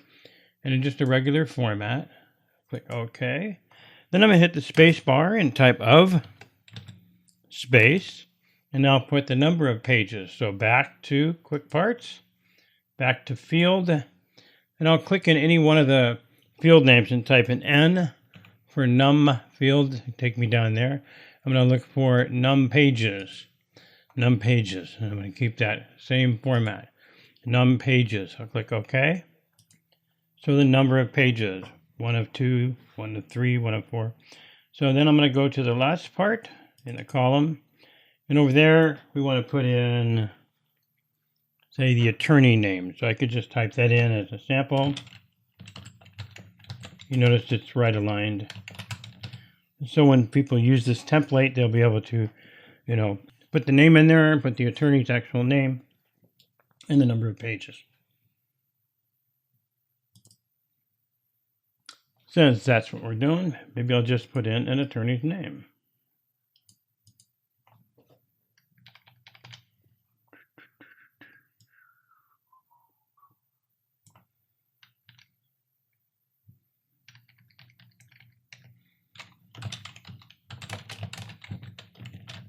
All right, joke of the day. Okay, here we go. Now we've got a name in there. So I mentioned earlier that this may be the hard way because I think the biggest thing is because of where we did the number of pages. So let's clear all this. I'm going to clear that out of there after all your hard work. And I'm going to go back to the header and footer contextual tab. And I'm going to look on the left side of header and footer because I'm really looking for the page number area up here. Okay, so I want the page number because that's a real beneficial area. It gives you where do you want the numbering at the top, the bottom, page margins, or current position. So I just basically want the bottom of the page, and I want to have the page numbers in the middle. Now, the thing here is I did the number of pages there with the fields, and you don't have to go through. You notice it says page X here. So we've got page X. You got to look at these headers in there. So when you look at page X, you'll see it here. I'm going to look for page X of Y. So I'm going to go ahead and get that out of there. Back to page numbers, bottom of the page. And as I scroll down, you see it's coming up page X of Y. So here, you look closely, you see page X of Y. That gives you a hint and an idea that those footers are going to say page 1 of 1 and 1 of 1, 1 of 2, 1 of 3. So there we are. So I can choose one of those when I get down there. So maybe I want to use one of those and place that in the center of the page. So that's where I get started, so I don't have to go through all that other, and it also adds in the word page. So now I'm going to click to the left side of that, hit backspace. The reason this is easy, if you look at the ruler, there's a center alignment tab at the 3-inch mark on the ruler and right align tabs at the 6-inch mark on the ruler. So I have a blinking cursor in front of the page. So basically what I'm going to do is I'm going to insert information in front of the page numbering. So I'll hit the space bar and just backspace a little bit, and I'll hit the space bar, hit my arrow key to go back. So I'm going to insert some information there. I'll go back to the insert tab, back to quick parts. I want to go to the field, and here I can put in the file name. So I can put the file name in title case. I'll click OK. And then I'll tab. The page numbering will go to the center. Then I'll click after page 8. And then I'll tab again, and then I'll have a right aligned information coming right aligned on the bottom of my footer. So in that case, I could put in the attorney name. Here we go again. All right. So that's an easier way to put a footer in some cases. That way you don't have to deal with the page, space, of, and all the stuff we did before. And most of the time what's going to happen is you're going to, your footers, depending on your work, are going to vary. So you can put more information in there in different ways. So again, the header and footers, inserting a legal footer. So take some time, pause the video, practice what you've learned, and come back and join us for some more learning. Welcome back. Let's start lesson 13, using cross-references. I'm in the file called Hildebrand Properties, so feel free to open that one if you choose to follow. And what we're going to do is we're going to create basically a hyperlink in a lot of ways. It's very similar to hyperlinks. So the cross-reference, we're going to select words, And those words are you're talking about a specific subject, like maybe relocation. And then it's going to, when you click on it, it would take you to a relocation team chart. Or if you click on another word that you put in there, so if you want to have something like see more information on page 6, it takes you to that information about that sentence you just read, to a chart or a figure or a heading with more information about that subject. So to do this, we're going to start down on page 6. I'm sorry, I'm going to start with page 6 because that's where I'm used to. All right. Scrolling a little bit. So here's a little tip. So I'm using the scroll to scroll all the way down since we're really talking about easy navigation. I'm going to hit my F5 function key, and it just go to page. The F5 function key takes you to find and replace. There's also the go to tab. So F5 basically goes right to go to. All I have to do is type in a number 5 per page, or number 6 is where I was headed. So number 6, and I just hit enter. So that takes me right to that page. Your F5 function key takes you to go to, type the page number, and you'll get right there. So now under relocation, I'm looking about the 4th line down, and right where the word relocation is. So what I want to do is put a little text in there. So here we go. I'll put a little text in there. I'm going to have a left parentheses, and I'll say C, page, space, or right parentheses, and then another space to clean that up. And I want to make sure right after the word page, I've got a space in there. I'll click after that. That's where the page number is going to show up. Okay, so now we're ready to do the cross-reference, and so in there, we can select it or just leave it. So we'll go to cross-reference, and in cross-references, we'll get this little dialog box. And in this case, I'm I'm looking for a figure. I'm looking at somewhat. I could say figure, but I made a bookmark for this earlier, so I'll talk to you about bookmarks after. But I made this bookmark, and it's called New Relocation Team. And so the word was relocation up there. So it's talking about relocation. So we're going to see page. Where's more information about relocation team? So I'll use the bookmark relocation team and insert a reference to the page number. The reference to the page number, see page number, or see page text, or something. So there's a see page number. Insert. And there the number 7 appears. And I'll close that. So now when I hover over that number 7, it gives me a little tip that says there's a control click. So I'll hold down control and I'll click, and it's going to take me right to that page if it does. And there we go. And it goes right down to the new relocation team. New relocation team. So that's our first cross-reference. Let's try another.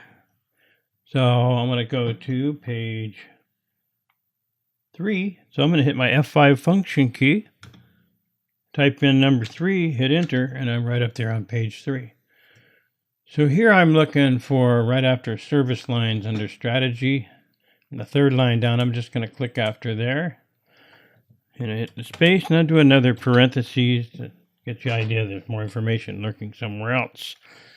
So in this case, I want to make sure that what I'm going for is to take this to a figure of where we're making money in the South. So I'm going to type in C, page, just another one. I like the page ones. They're fairly simple.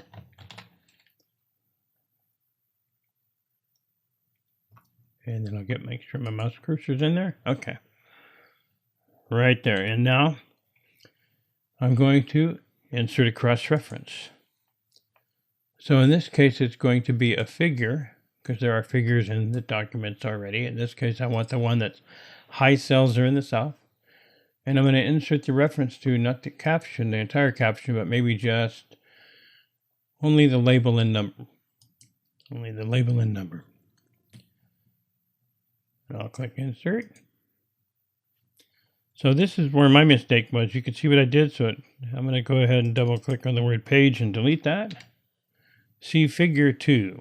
See figure 2. So I should have just knew I was going to a figure. I should have said figure. But either way, it puts it in. And we've got it. So now I'll go ahead and close my go to over there. It's inserted, so I'll close it. We're good to go. So now when I hover over, you get the same tooltip. I'll hold Control, click. Try it again with just the 2. Control, click. And it's going to take me down to that figure. The south. High sales are in the south. So those are 2 examples of cross-reference. I hope you found those useful. Now what we're going to do now is take some time to pause the video, practice what you've learned, and come back and rejoin us for some more learning. Welcome back.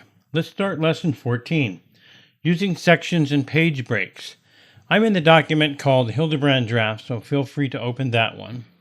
This particular document has no formatting, has no sections, and it's basically just all section 1.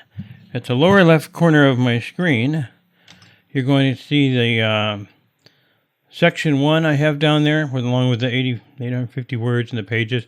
Section 1 is on my status bar, but it's not there when you first install Word. So if it's not on your Word program, just go ahead and right-click on the status bar, and you'll get a shortcut for customizing the status bar. So at the very top of the status bar, you'll see that my section is checked. If I click it again, it's turned off. So when you right-click on the status bar, I'm going to go up and turn the section display on. So that lets me know what section I'm in when I create more sections in the document. So right now, this entire document is only section 1. So let's play around a little bit. So I'm going to turn the Show Hide button on, and that'll give me some visuals of where sections can be. There, the entire document is section 1 right now, so let's play with that. I'm going to just click somewhere in any paragraph, just a blinking cursor, and I'm going to go to the Layout tab and choose Columns and change to 2 columns instead of 1. So now when I've done that, the entire document was changed to 2 columns because the entire document is all in section 1. I'll go ahead and change that back to 1 column. There we are. So what I'm going to do is add and talk about the sections. And so let's go to the second line, and I'm going to hit my Enter key a couple of times just to be down there. And then I'm going to go to the breaks under the page setup. So I'm on the Layout tab, Page Setup group, and we're going to the breaks command. And there you'll see page breaks, column breaks, and text wrapping. So these are all just regular breaks. The section breaks, when you use one of those, it creates other sections. So in the example we're going to use right now, I'm going to go down and make a section break. A section break. So now you look at your status bar, you'll see you're in section 2 because you're on that second page. So if I go back to the top and click up by Hildebrand Properties, it says I'm back in section 1. So let me click back down in section 2. And just so we can then scroll further down to that next page right in front of Relocation Team. So I'm going to click up on the paragraph mark in front of Relocation Team. What I'm going to have us do now is create a continuous break. This continuous break is going to allow us to do something in the document or on a page of the document. So if I wanted 3 columns on a page, if I wanted 2 columns on the same page as well, and the lower portion, I could do some, desktop publishing that way here. So my Relocation Team, I'm going to take that third page, and I'm going to create a continuous section break. I go to breaks, go to continuous, and it pops in a continuous section break at the bottom of the first page. So I'll just leave it there where it's inserted. I'll go to the bottom and click After Fall Selling Market at the end of the page, and then I'll insert another continuous section break. So I'm in section 3 right now. So when I click on there, that takes me down to the next page, which I'm down in section 4. So I've created other sections in here. So there was originally 1. And when you have the continuous section break, so if I click in between the continuous section breaks and I go to columns and change them to 2, it's only going to happen in that section. It's only going to happen there. I'm in section 3. Only section 3 is the column.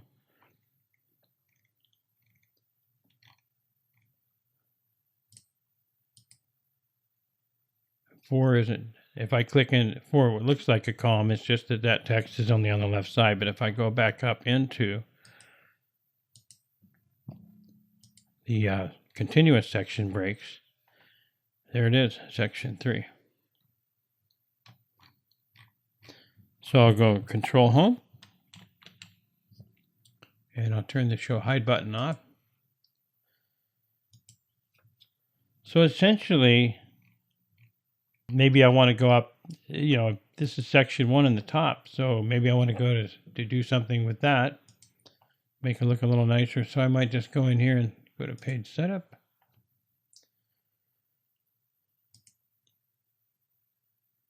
That's pretty good. I'll just keep the margins.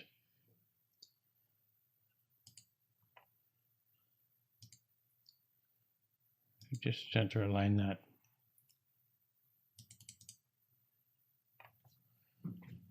There we are. A little larger. Depends on the formatting, but just whatever I do to this, if I want to change the page layout on it somehow, I'll go to Page Setup. Maybe I want that to be, maybe I'm just going to try landscape in there. For whatever reason. I can be landscape on my first page, and then the other pages can be portrait, just as a visual.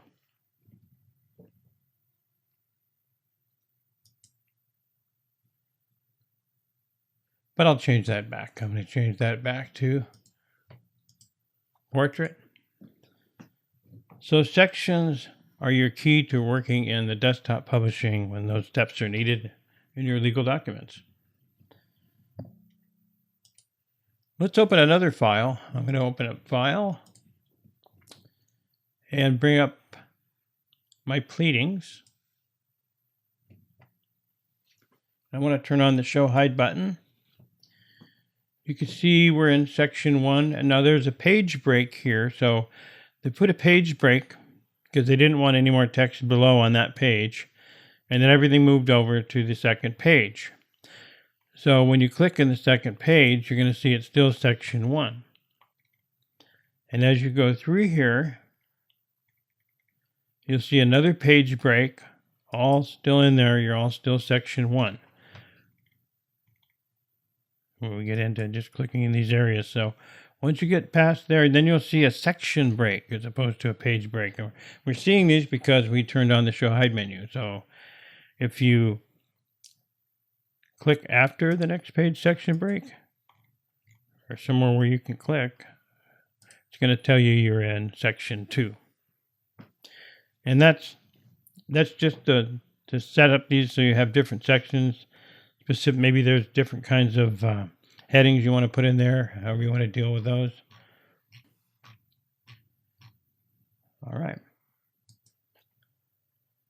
So those are the basics of sections and page breaks, and the difference between a page break and a section break. And so take some time, pause your video, practice what you've learned, and come back and join us to learn some more. Welcome back. Let's get started in Lesson 15, aligning text with pleading line numbers. So the way it generally works is, like this sample document I have, the paragraph is spaced inside this document with double spacing, and this was basically taken from a Microsoft template, and that's kind of what they do.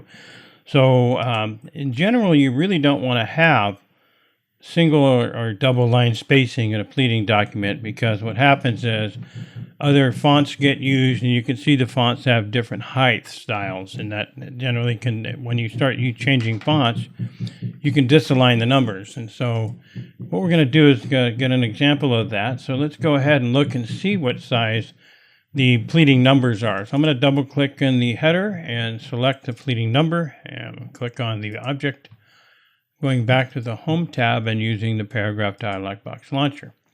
This will allow me to find the line spacing. So you can see that it's double. And then then you want to make sure, if that's the line spacing you're going to use, you make sure the document is the same. So back in the document, I'm going to go back in and check that, and you notice that that's double. Okay, so now let's enter some text. I'm going to type in equals rand, left parentheses 12, comma 12, right parentheses, just to put in some text, a little formula, equals rand, left parentheses 12, comma 12, right parentheses, and when we hit it, so you can see that everything is lined up with the numbers. Great, that double spacing. Oh, why not just use that? Well, here is why. Let's take it up to change the font. So I'm going to Control Home, go back to the top in there, and select all, Control A. And I'm going to change the font to Book Antigua. So by just changing that font, you can see that things are getting misaligned all the way down on all the text that I have in there. So there's a bit of a disalignment going down there. So this is why single and double don't generally work as far as the spacing. So let's go back in here and change that. So let's go back into the header so we can choose the number, pleading numbers, and then we select them all, go back to home and the paragraph spacing. We'll go back to change from double. We're going to change this to exactly 24 point.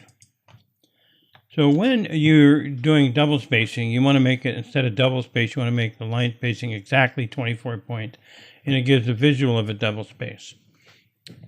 So it keeps exact spacing. That way, we've set up the lines this way, and now we go ahead and back into the document and Control A again, just to select everything and get it going. Change the paragraph. Change that also to exactly 24 point. And we'll click OK. And you can see that the lines add up. And see we're in Book Antigua where they didn't change it back to Times New Roman, or change it to Al Dahabi a little bit, or change it to Algerian. So just kind of visually looking at that, you can see that that's the basic setup of lining the text up to your lines. So the big key there in single and double line spacing should not be used. You should use exactly 12 points when it's single and exactly 24 points when it's double. So let's make a little room at the top. And I'll hit enter a few times to move these down a little bit. So maybe get some pleadings towards the top. And when I get up there, and one of the reasons you want single to be basically half the size of which you're, not single, but single spacing view to be half the size of what you did is an exact. So an exact 24 point, half of that would be 12 point. An exact 22 point, half of that would be 11 point. So the idea here is I'm going to go ahead and set up just some paragraphs in here. And we'll set that up to exactly 12 points. And okay. So see, there's a little bit of adjustment in there in the case of how things work. So those are single. So I'll put in here different spacing. And so I got single spacing back there. Venue.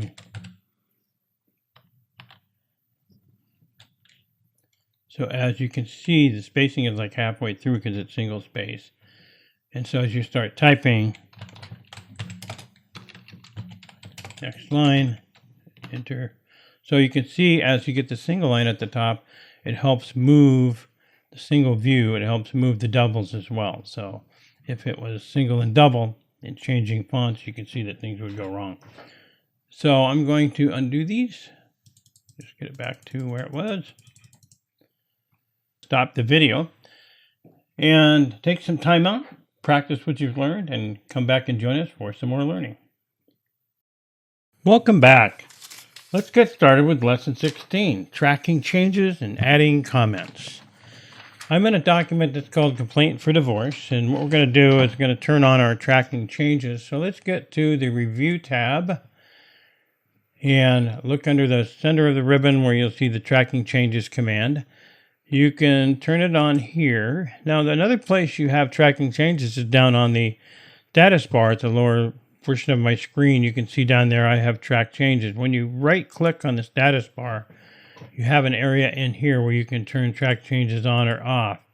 You're clicking on it. It's basically what it's doing is it's putting the track changes command on the status bar, so you can use the status bar if you're in this command a lot. It's right down there. So just another way to turn it on. You notice if I turn it on or off from the status bar, it changes the ribbon. If I turn it off from the ribbon, on and off from the ribbon, you'll see it changes on the status bar. So everything is synced in there. Not a bad way to go. So with that, let's go ahead and make some changes. Since tracking changes is turned on, I have all markup showing. I want to be able to see everything, and then I want to show the markup, either balloons or show them inline. I'm going to start with inline. That's how I initially learned this. And so inline, they're set up to go. I'm going to go down toward the bottom of page 1. So I'll double click the word 6 and change that to 8, just to make a change. And I'll double click the 6, change that to the number 8. And I'll go down again to page, say, 3.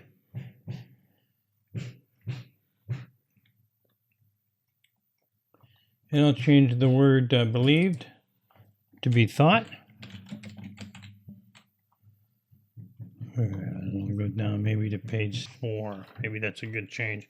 Page 4 to change the child care. There we go. So we got a child care spell check. I'll right click on there and change the grammar to child care, and it'll show that change. So these are inline changes. I'm going to go ahead and show that markup in balloons to show the difference, to show the revisions in balloons. So you'll get a different view of what's been changed here. So you can see that it's a little cleaner look. You can see that the new word is thought, the old word is believed. So we're set to go back up to page 1. So you can see that I deleted 6 and I deleted 6.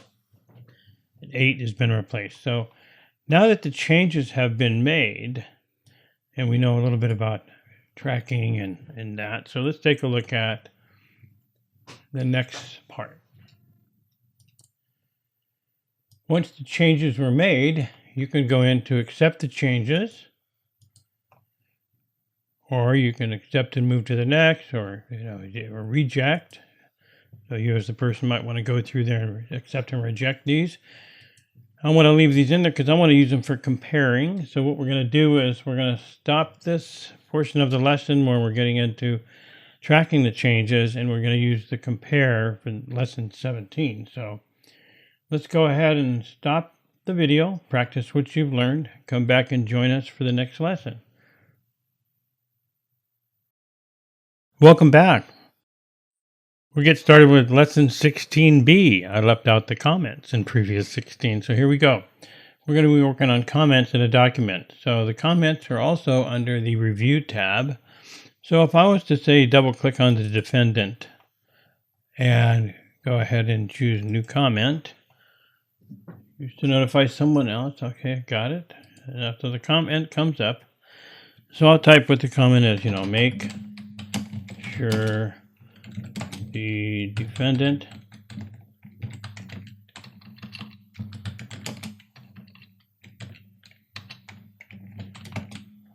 I told you I couldn't type. Name is spelled correctly. Okay. And so now I'll scroll down and find some other comments I can put in there. So let's see here.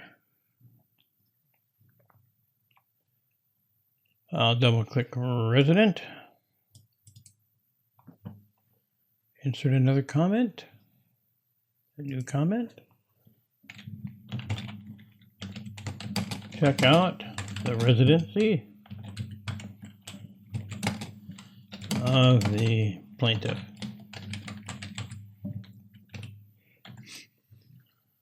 Cool. So we got some comments in there. Different views. So I'm showing the markup in balloons. So what if I decide to just, so the markup goes, let's change that back to, say, inline. Just so we can see there's a different view on the comments. So you can see how that goes. So we go back to different. So we take out to show the markup. If we say I want to show markup the balloons, show only comments and formatting in balloons.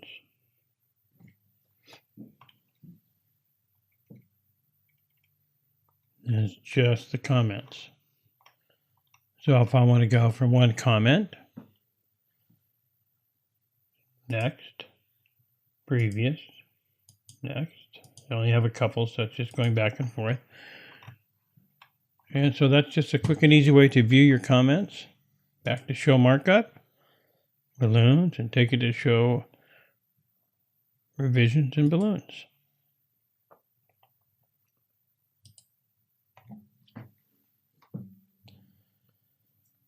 So it's a great way when you go to the review tab to look under your comments group, and if you wanted to delete all the comments in the document, you could. You decide you want to take them all out now, or just the ones that are shown. All good. So that's a little brief on comments. So take a little time out, practice what you've learned, and come back and join us for some new learning. Welcome back. Let's get on with lesson 17. We're going to compare documents with legal document Blackline. So where we did all the tracking changes, now we're going to take a look at the original document versus the tracked changes document. So we're going to compare. So let's go to the Review tab. And I'm currently in the original document, but let's go to where Compare drop-down menu is. We're on the Review tab, and we're in the Compare group. With the menu, we can go down to where it shows Compare. We're not going to combine, we're just going to compare. And in here, when the Compare dialog box opens, what you want to do is you want to look at the little folder. These lists are previously viewed documents, but just go to the folder and find your true documents. And I'm going to put in the original complaint for divorce, and then put in the modified one, complaint for divorce modified, which is the one that we kept on. We sent it off to somebody else. They made some changes on it, and now they gave it back to me. We're going to compare those two. We're going to see those changes. So now we'll go ahead and click OK. And it's going to say that one or both of the compared documents contain track changes. That's true. So they're basically saying it has track changes. They're going to consider them accepted. So we're going to choose yes, as if they were all accepted. And now you see the panels that come up. You have the revisions, that panel on the left side. And on the right side, you're viewing the original document on the top of the panel. The bottom is the revised document for the complaint for divorce modified. And in the middle, everything is compared. You're comparing to what was there before and how it's laid out. So watch when I scroll. You can see the documents on the right actually scroll with it to give you a much better visual in the original, on the modified one, and comparing them together. What was 6 is now 8. And so this is the views. You can actually turn things on or off. If you go back to compare and show source documents, you can change a view here. I'm going to get back to just show the revised document. I'll go back to compare again, go back to show source documents, maybe just show the original. I might want to go back and change it, just show both. That's where we're at. So these are little modifications you can make. And you can just look at all the revisions on the left side to give you a different picture, a different view of how things went. So that's compare documents with the legal document Blackline. And take some time out, practice what you've learned, pause the video, and then come back and join us for some more learning. Welcome back. Let's get started in lesson 18. Search and highlight. There are times you want to search for important areas or things in your document that you want to have highlighted so you can see them as you visualize it through the document. So let's take a look at the navigation pane, because that has simplified everything now. We'll go to the View tab and we'll go to Navigation pane. So There's the navigation pane. So we talked earlier about dealing with this in styles. You can navigate through the document because headings were all used through here, and that's what the headings tab is about in here. So I'm going to go back to the top. If you go to pages, it has some pages in there, just all the pages of the document for now. And then there's results to show you the search results. So let's take a look at just searching. I'm going to close this. I want to show you that we went to view and navigation pane before to find where the navigation pane was. Back to the home tab, to the far right side of the ribbon, I'm going to choose find. I'm just going to click find, and that's going to activate the navigation pane. And it goes to the results. That's how things have changed in the program from the old find and replace. But anyway, so the idea is I want to find something in the document. Here we go. So I'm going to type in Hildebrandt. I know that's all over this place. Hildebrandt. So it's finding Hildebrandt in the document, and you can see the results for lots of different places. So I can click on each place where it is in this panel, and it'll show me where that is in the document. It'll just navigate me to that place. And these are just the long string of results. I can go over to the pages, and I can navigate to all the highlighted areas. I can click on page 1, or if it's in the table of contents, or if I can go to page 2. And you can just look in the pages to see that it even has that. And back to results. So you can do a long string, or you can go to pages to help you navigate through to find that specific item. Let's try a different search and see what happens. So I'll click in there under Hildebrandt. So now I'm going to say legal. All right, just turn that in so it found 4 pages with legal. I can just look at the results and just navigate through each page and find legal. Or go to pages for a broader search. Sure makes it easier. So that's basically the searching and highlighting. So take some time, pause the video, practice what you've learned, and come back and join us for some more learning. Welcome back. Let's get started in lesson 19, generating a table of contents. I'm in the file My Annual Hildebrandt, so feel free to open that one. So we're going to be talking about the table of contents, which takes us over to the References tab. In table of contents, if I just click on the drop-down menu, and you can see the built-in table of contents down there, they all say heading 1, heading 2, heading 3. So basically what's going on when we talked earlier about styles, the styles lesson, heading 1, heading 2, heading 3 is what helps generate the table of contents. In other words, it doesn't matter what the style is, as long as the style is called heading 1, heading 2, or heading 3, and then it shows the different indents based on those heading numbers. So this particular document already has a table of contents. So I'm going to double click on the table of contents. And I'll just try to, sometimes it gets a little buggy, so I'll click in there, so I'll come back, double clicking, there it is. So that's a field, that's a table of contents field that's been replaced, put in there. So when it's a field, we can choose to update this field. So this table of contents is going to be automatically generated by those heading numbers. And then when you add other documents into the file, if they're using those heading styles, then you can update the entire table. And that way, depending on what page numbers they fall under or where you place it, the whole table is updated based on the inserting of the other document. Pretty fantastic. So let's go ahead and delete this table of contents. And I'll make sure that the whole thing gets out of here. And we'll begin on that page. So let's go to References, Table of Contents, and we'll use Custom Table of Contents at the bottom of that list. This gives you some flexibility to choose. So we want to show the page numbers. We want to right align the page numbers. And you can change, I'm going to keep the default tab leader, but you can change tab leaders as you can see. And this is basically created from a template.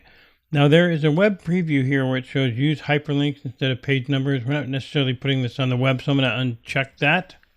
And we also have the navigation pane to navigate also. So now we can just go ahead and click OK and replace the table of contents. What it thinks is in there, we'll click OK. So there we go. So we added the table of contents. And all the indentations are based on the sections. So to our stakeholders, this is heading 1.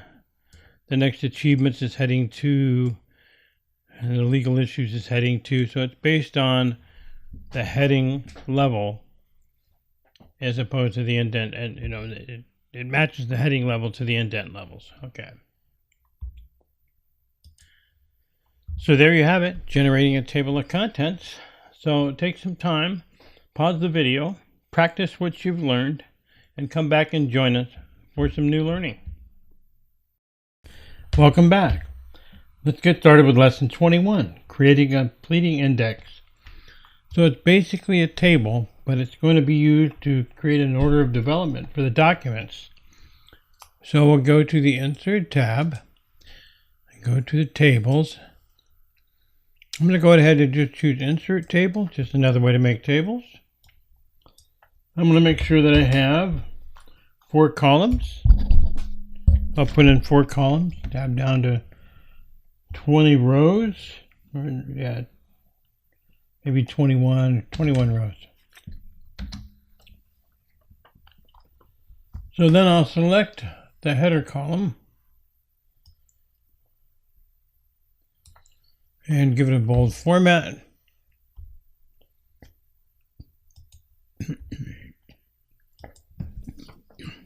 Center align it. And start typing in the label. So it'll have a number, tab over party, tab over pleading, or description,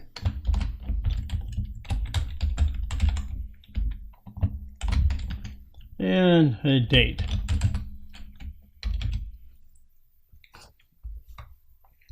Yeah, let's see if I do this. I'm going to cut this for a minute.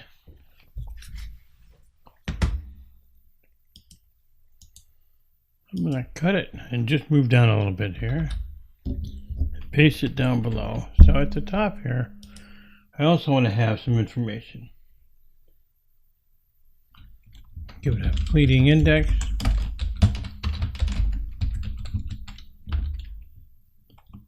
Name of the case.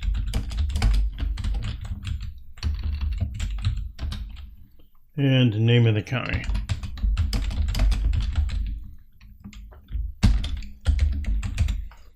Okay, now I can select those all and center align. And just get a little bigger. Okay, I might put some like a little placeholder or something in there.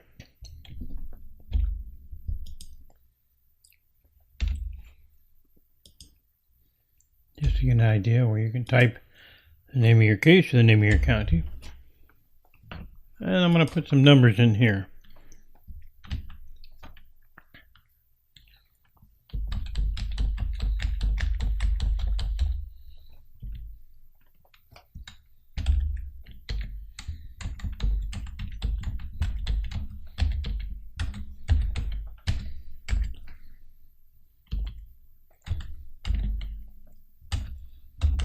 Almost done. Get about 20 lines in there. And I'll save this.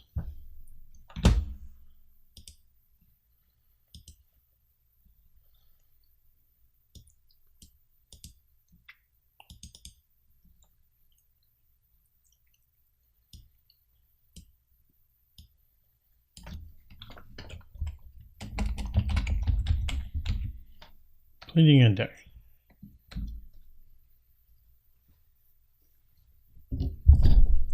Okay. And there's your pleading index. So save this. and pause your video, practice what you've learned, and come back to join us for some more learning. Welcome back. Let's get started with lesson 22, using words and legal templates.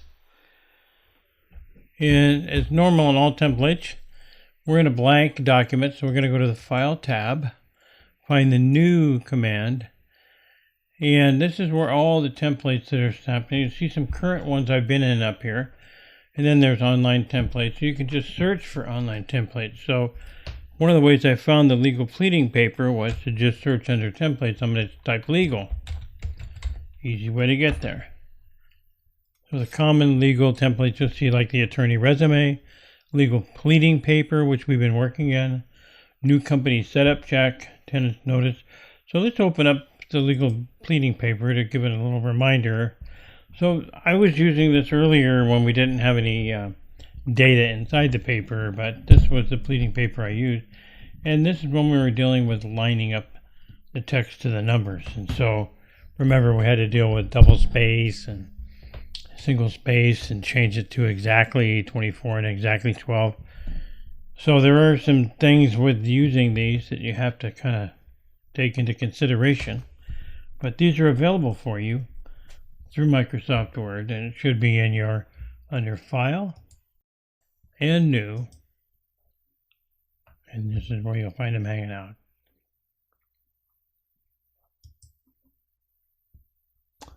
So take some time to pause your video, practice a little bit of what you learned, and then come back and join us for some more learning. Welcome back. Let's get started with lesson 23, constructing custom legal templates. I'm looking at a file called Modified Ready for Template. Not a template yet, but it's lined up. You remember we did the pleading paper and worked on the aligning the text that aligns pleading lines. And so this is a template that was based off the Microsoft templates that was double spaced. And you remember we did exact spacing at size 24. So this has been modified. So basically we took the Microsoft pleading paper and lined everything up instead of double space, put it correct to 24, exactly 24 points. And then we're ready to go. But you also remember when we went to insert earlier in the lessons and we talked about quick parts, and in quick parts we had some different captions and things we put in there. So you can have custom quick parts in here ready to go that you can plug into some other of these custom pleading paper. So you can just do different things like this and save them as templates in the end. And so let's take a look at where these go as a template. So the idea is to set the paper up so the pleading lines are in order, and that you can have captions, different captions that you can plug in as you need to. Save them as a template. So the idea is the template, just save it as your F12 function key does a save as dialog box. So when you do this, you just basically take the drop down menu next to save as type and go to where it says Word template. So in Word template, it has in this case I have a new folder, but we're going to create one of those. So I'm going to create a new folder. I'll call it Rick's Templates, so I can separate those from others. I'll double click on that. So it's going to the Documents, Custom Office Templates, and Rick's Templates folder. The reason that you save it as that first, because it automatically directs you to the template folder. So now we can just call this my pleading template.